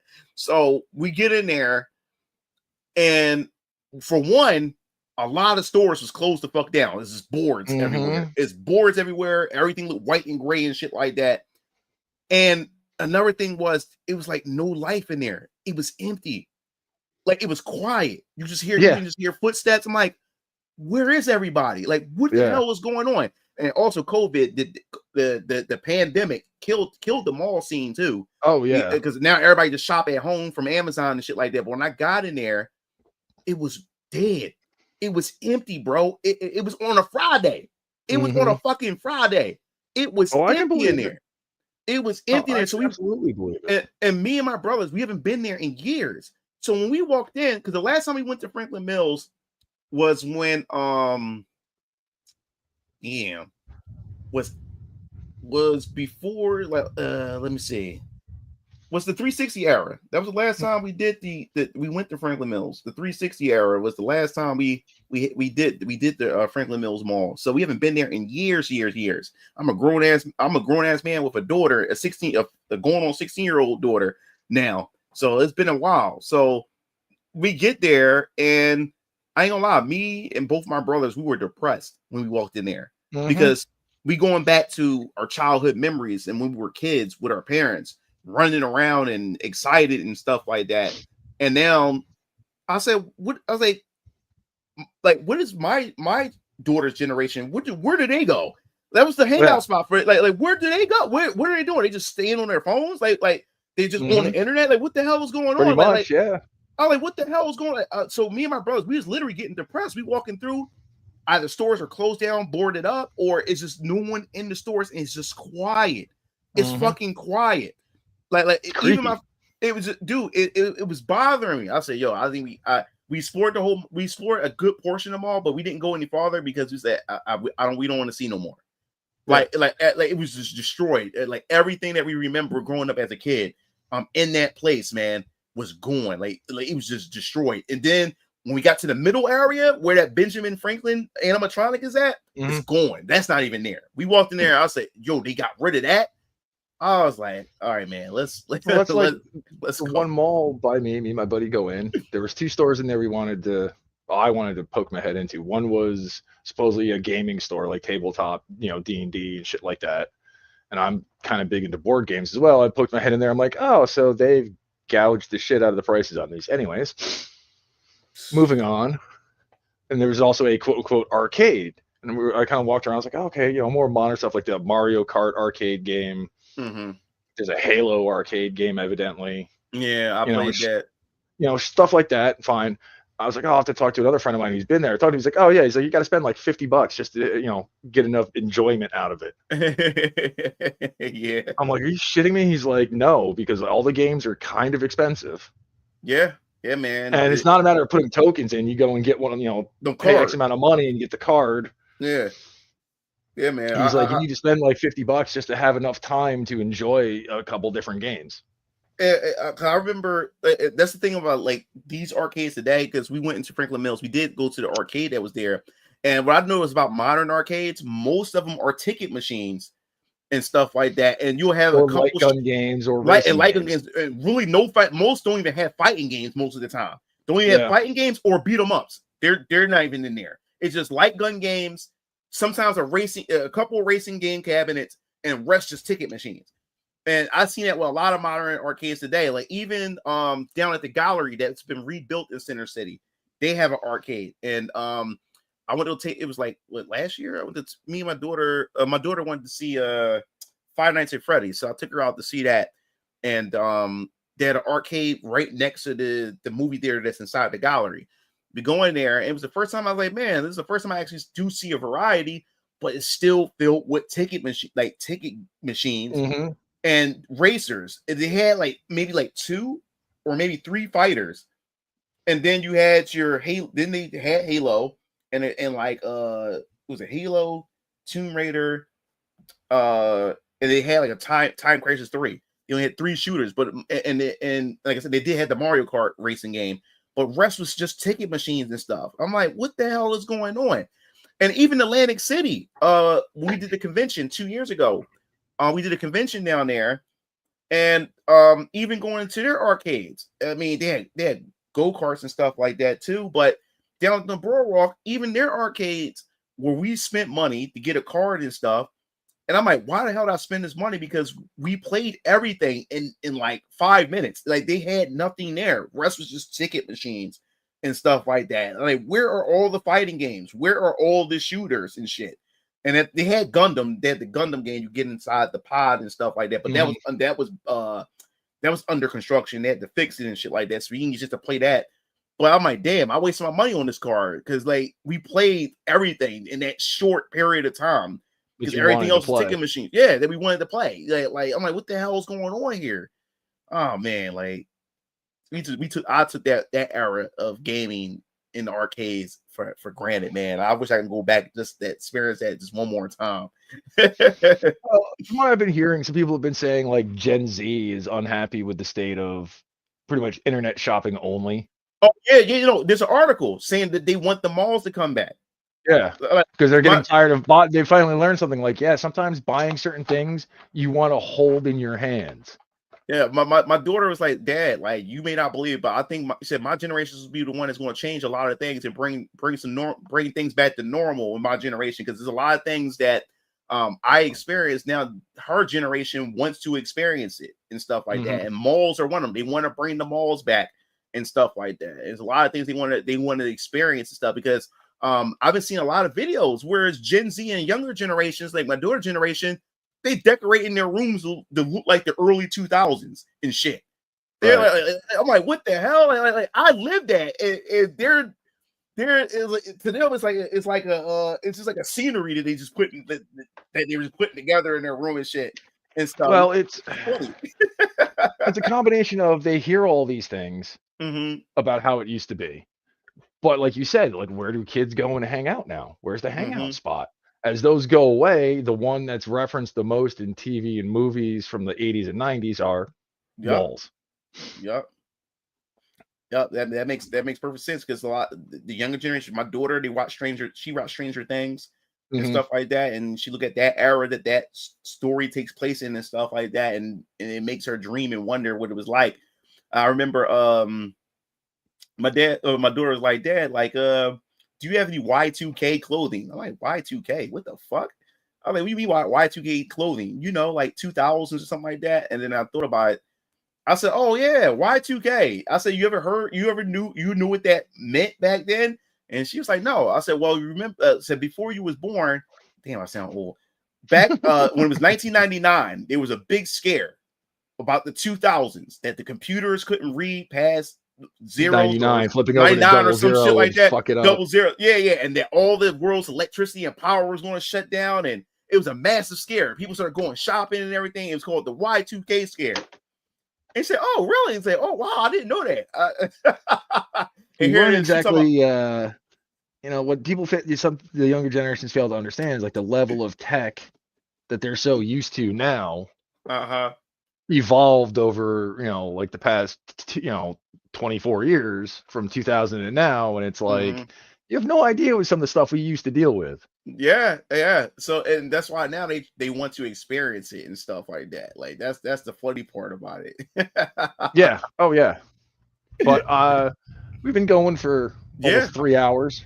Was not expecting that, but yeah, man. Neither was I, but I have no problem with it. You got everything laid out. Yeah, dude. Like I said, man, you're fun to talk to. You know what I'm saying? Like we I got a appreciate lot. Yeah. You're fun to talk to, and like I said, we got a lot of overlap in as far as things that we like and enjoy. I mean, we're older guys, so there's a lot of things we could. There's certain things I can reference, and you'd be like, "Oh yeah, I remember that." And I could also mention things you'd be like, "Wait, what?" Yeah, dude. Like, oh man, this was a fun stream, man. Yeah, we'll have to do something again in the future. I got a few ideas. I'll mention to you when we hit the backstage and see what you think. Yeah. Just hit me up, man. Just let me know, man, and we can set something up and stuff, man. Like I'm always, and like I said before, my platform, because what I'm doing now this year, I'm gonna start inviting everybody to start coming to my platform. So even my platform is open to you as well, and I'll be hitting you up and let you know. We'll have like some topics and some things we can talk about and discuss. So my audience get a chance to know who you are and have my audience come check you out and everything as well. And I appreciate you allowing me to come on this platform because like I told everybody before, you better get me now because I have confidence that I'm gonna blow up. I'm gonna blow up at some point. Better get me now because I'll always want to remember that. I'm always gonna remember that. Get on your good side now. Yeah. I'm gonna remember that because when I do blow up, you guys will always have access. I don't care how big I get. You guys will always have access to my audience or whatever like that. So I'm glad and I'm thankful for you guys for allowing me to come onto your platform and just talk and stuff like that, man. It's fun. I enjoy it. Yeah, man. I mean, like I said at the beginning of the stream, that we've been talking for the past few months about trying to do something. Yeah.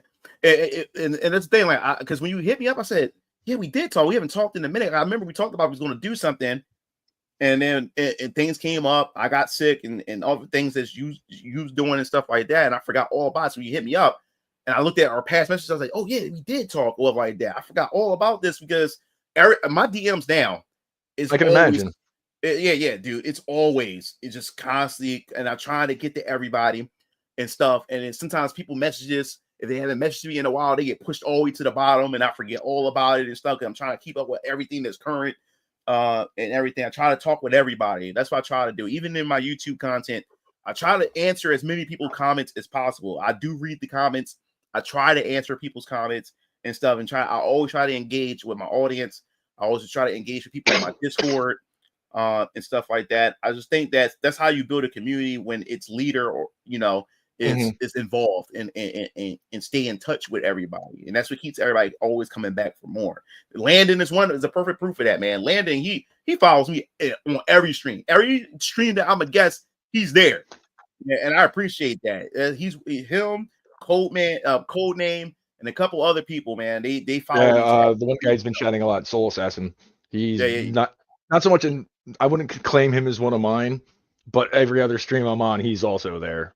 Yeah. So I appreciate those. Soul Animal is the Chatimal for the Ascendant Art guys. Yep, awesome, man. So yeah, man. Thanks again, man. Yeah. So I got nothing going on until Tuesday when I'll be gaming on Brahma Bull's channel as we usually do. We'll probably figure that as we go, as we usually do as well. We are getting we're hitting a point of we can't figure out what we all want to play. Right. And we're also running into, we usually have anywhere from 5 to 6 people, and most games max out at 4. Right. It's like, come on. My problem is I can't, I haven't found time to actually play games. I've been buying games, and my backlog is ridiculous. It's like, I have games everywhere that's still in plastic. It's because I'm doing YouTube content creation.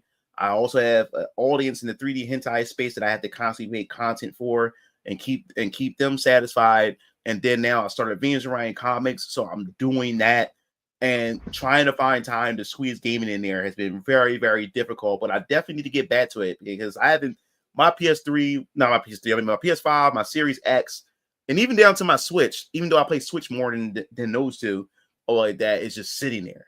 I haven't turned my PS5 on now since, because I did play a little bit in October. Yeah, I haven't turned it on since November.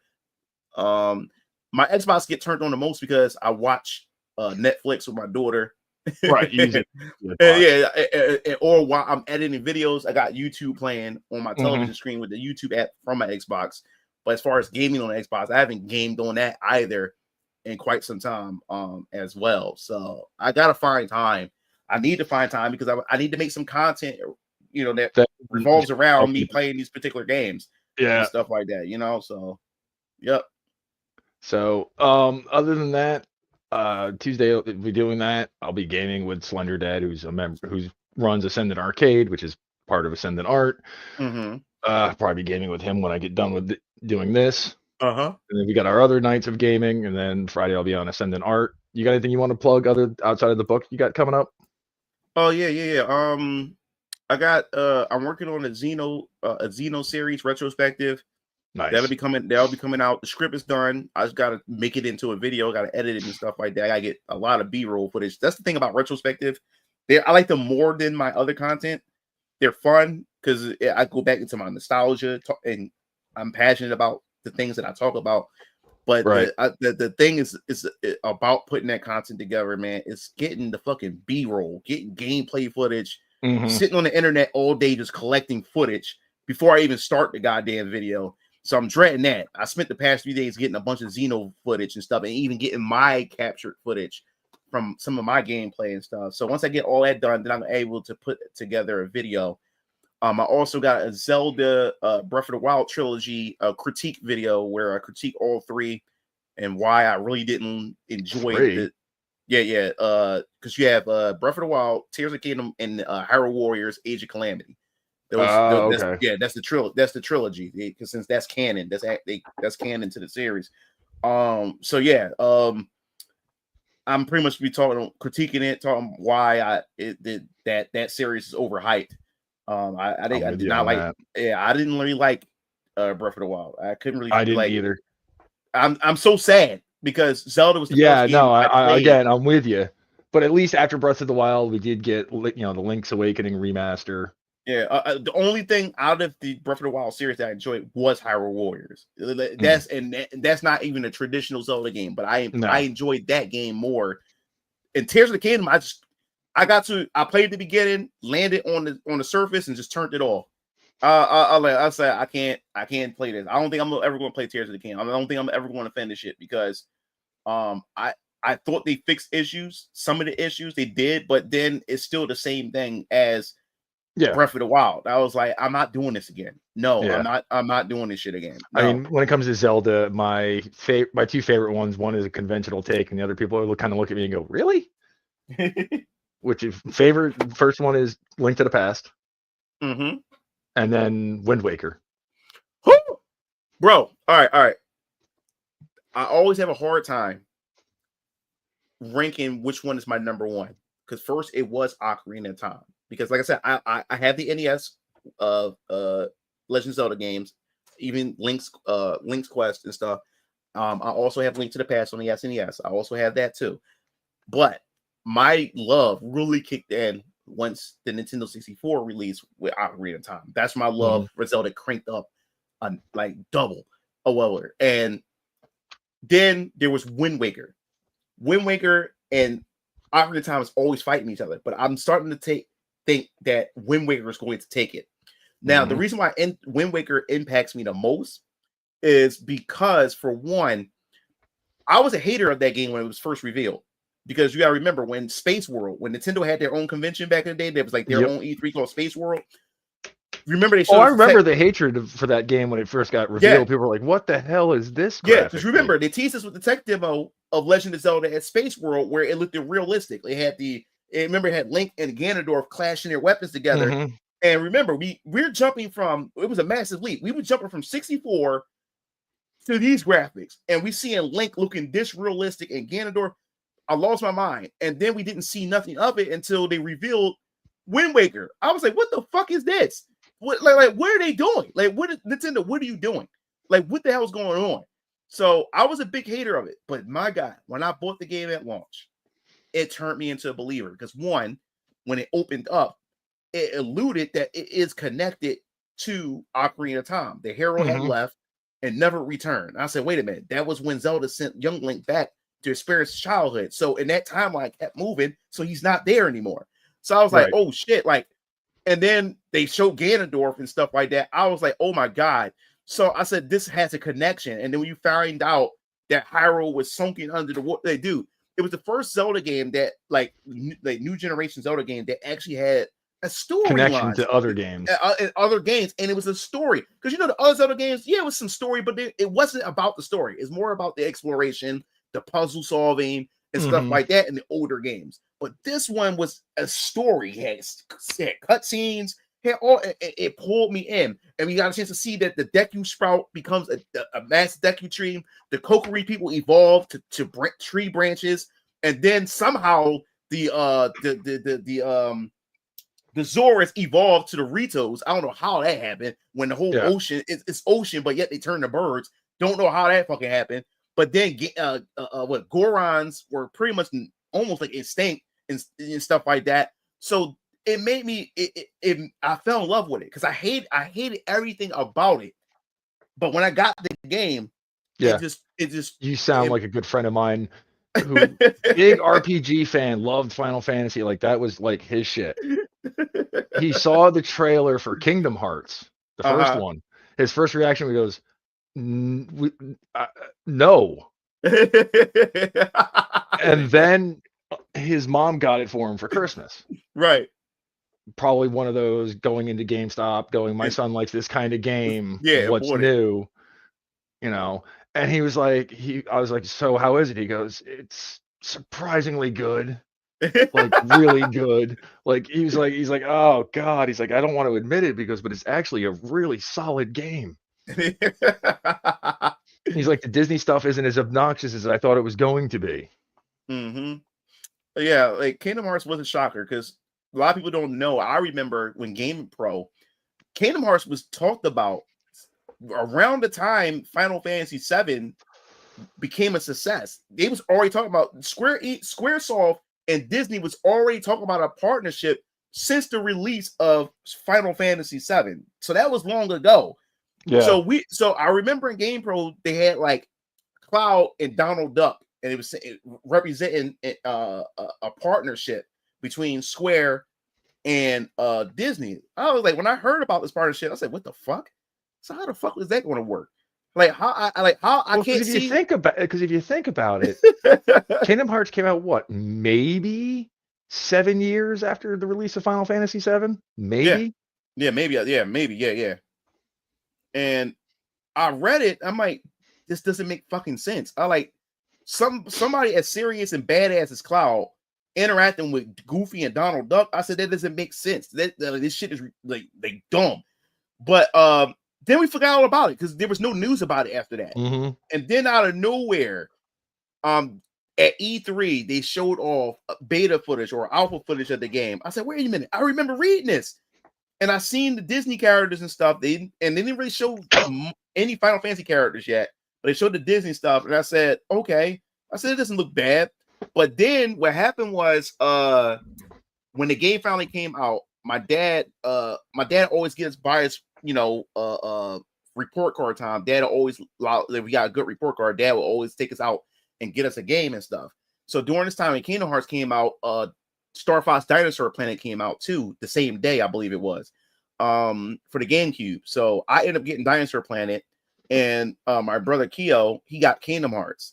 So he got the Kingdom Hearts, and I watched him play it, and he watched me play Dinosaur Planet on my television, and he's playing Kingdom Hearts on his television right next to mine.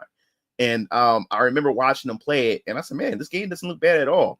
And the main reason why I wanted to get Kingdom Hearts back in the day was because I was more so getting it for the Final Fantasy characters. I wasn't getting it for Disney. But that was the disappointing part, because once I started playing Kingdom Hearts 1, even though I liked it, I was disappointed that Final Fantasy didn't really play that heavy of a role as Disney. So I was kind of disappointed in that. And then when part 2 came out, we started seeing less interactions like with Final Fantasy characters and even more Disney characters and stuff. And I said, I know what's going to happen. I said, more and more, if we do get more and more of these games, we ain't gonna probably see no Final Fantasy characters at some point, and it's gonna be just all Disney and shit like that. So, but I don't know. I'm not a fan of the series no more. The story takes itself way too serious. It's so fucking convoluted. I was disappointed in part 3. I was disappointed as fucking part 3. Waited all these years, and stuff. But part 4, I'm not gonna even buy it day one. It has to convince me. Yeah, I'm like that with most games that aren't made by FromSoft at this point. The thing about FromSoft, they make good games, but they're not for me. I don't like Souls games. Are hard. I get frustrated with them, and like with games, I want to have fun. And I know people have fun with challenges like that. It's a fun game to them, but it's not fun to me. And I don't. Maybe it's because I played the living shit out of them, but they're not really that hard. Yeah, let's see, because you guys are veterans. Because well, I didn't start playing the Souls games until like Bloodborne was already out, and Dark Souls 3 was already out. Yeah, that's still early on. Like but the thing is, growing up in the era of games where I did, I have certain talents that a lot of younger generations, even yours, may not have. When it comes to pattern recognition and looking at things in certain ways and going, oh yeah, okay, I get it. Yeah, and another thing that turned me off, because don't get me wrong about Souls games, because the thing that gets me mad, I love what From Software has done and stuff, because it's a game first before anything. It's the gaming experience. It's like when something get popular, then it becomes a trend, because now you start to see a lot of games. Sure. You start to see a lot of games that I have interest in. Then when I look at the gameplay, I say, shit, it's like a fucking Souls game. I'm not buying this game now. It's a Souls game or whatever like that. So, if you want to trick me or convince me to try a Souls game, you have to take a Souls game and put it in an IP that I'm familiar with or I enjoy. That's why I like Strangers of Paradise, the Final Fantasy game. Right. That's a Souls game, but it's Final Fantasy. You got a class system. And it's multiplayer. I can play with my brothers. So yeah, you can get me to play that. Stellar Blade. Co-op. Yeah, the co-op. I was able to play with my brothers and stuff. That's what I enjoy about it. And then Stellar Blade is pretty much a Souls-like game or whatever like that. And the reason why I'm playing it because I like the aesthetics of it. Right. And the thing, there's another reason that turned me from software games. I don't like that demonic goth aesthetic. I was never into that. Well, you know what it is? It's the Berserk aesthetic. Yeah, Berserk aesthetic. They took inspiration from Berserk. That's right. Yeah. Yeah. That Berserk is this is the thing. I like the Berserk game on Dreamcast. I love Berserk. Yeah. I love the game, but it goes too heavy into the gothic, grungy. Everything. Well, you know what it is we've gotten so many games. We've gotten so many games where either we stop the world from going to shit, or the world's only gone to shit for a little while. Right. And then we turn it back or whatever. The Souls games, the world's been gone to shit for a while. For a while. Actually, what I recommend to people to be like, no, just give the franchise a good shot is not even to start with the Souls games. Start with Bloodborne. Everybody loves people hype. My brothers have Bloodborne. Everybody hypes up Bloodborne. So good. Everybody hypes that game up. That's why people say, yo, where's a remake? Or where are we gonna get a remaster or a port? Or something like that. Everybody talks about that game. And then I think the most frustrating one that my brothers actually returned the game back to the store was Sekiro. Like my that game is hard. Yeah, because all the threw the controller. They threw their controller. Souls games, Bloodborne, and Elden Ring, they're RPGs. They're stats. You can go and grind to buff your stats. Right. There's none of that in Sekiro. It's all skill based. Yes. I got far into the game. I got pretty much like boss right before the end, but even at that point I was just like, no. No. I'm done. Yeah, dude. Like that was the thing. That was the first time I seen my brother get so frustrated, he just took the game back to the store. So they're done. Here's the thing about Bloodborne. It's the most user-friendly in certain ways. You can actually farm and you have a lot more healing items. Yeah, see, just the thing. Only way I will play a Souls game if I can play co-op. And you can play co-op. Every Souls game and Bloodborne and Elden Ring all have I don't co-op. like that. Yeah, but I hate it. There's a requirement or a criteria. That's why I hate it. That's the thing I hated about the like with Elden Ring and stuff like that. That's why they turned around and made a mod for Elden Ring to make the co-op more normal. Yeah, I want co-op. I want to co-op all the way through. I hate these requirements and I have to do certain things and then the ring the bell or some bullshit. Yeah, but that was the thing. That was the thing because I quit. I gave up on Elden Ring. Like I got frustrated with that. And but sometimes I had my brothers play with me to help me with certain things. But that new one that's coming out, that Nightwing. that's meant for multiplayer. I Yeah, don't know. I might I'm 'cause, considering getting that because of that. like I said, there's a mod for the PC version of Elden Ring called Seamless Co-op. Hmm. That once you summon the person into your game, they're in your game. Yeah, that's what I want. And even FromSoft kind of said like, "Wow, we didn't, that mod's really popular. Wow. Okay, we might have to look into, doing something more along these lines and how we've been doing things, because Wow. this is what people want." Yeah, so I'll play that new game that's coming out. That got me like considering like, okay, me and my brothers can play this together. I'll buy that just to play with my brothers. Right. Just to play with them. I would never solo this game. That's not meant to be a solo game. Yeah, it's not meant to be. Yeah. So I would never, and that's how I was treating Elden Ring too. Like I was treating it that way on my PS5. Like I would never play it by myself. Like I would like get on and then invite my brothers because it was. And when I did play it by myself, it was just frustrating as hell. I was like, I don't have the patience like I used to. I guess that's what it is too. I don't have the patience when it comes to those type of games. But I started getting frustrated when I started to see a lot of games adopt Souls games, like From Software style games. I'm like, come on, bro. Now I grew up playing From Software games because I had Kingfield, the original. I had Kingfield and Armored Core. I have those games on the PS1, so I grew up with those or whatever. And Kingfield is essentially a first-person Dark Souls. Yeah. That game was hard as fuck. Yes, it is, and clunky. And they're very fucking clunky. Yep, I had very the first clunky. Kingfield. I didn't get the other ones, but I got the first Kingfield for the PS1. Well, that's not even the first one. Oh, it's not? No, they pulled a Final Fantasy with it. Our Kingsfield 1 was Kingsfield 2. Get the fuck? Yeah, and then our Kingsfield 2 was Kingsfield 3, and then what was Kingsfield 4 that came out on the PS2 was not called Kingsfield 4, it was like Kingsfield Ancient City. Oh wow. Wow, I didn't know that. Yeah, man. Like that game was brutal. The only reason I know that is I watched like a retrospective / lore video on it because I'm like, I'm probably never going to play these games. Yeah. Oh man. But on that note, we were trying to end 15 minutes ago. Yeah. So thank you to everyone for coming and hanging out tonight. Soul Assassin, Landon Arts, everybody else you had, Courtney, Fizchozo. Thanks, guys. Appreciate you. And you'll see me around, and I will talk to you later.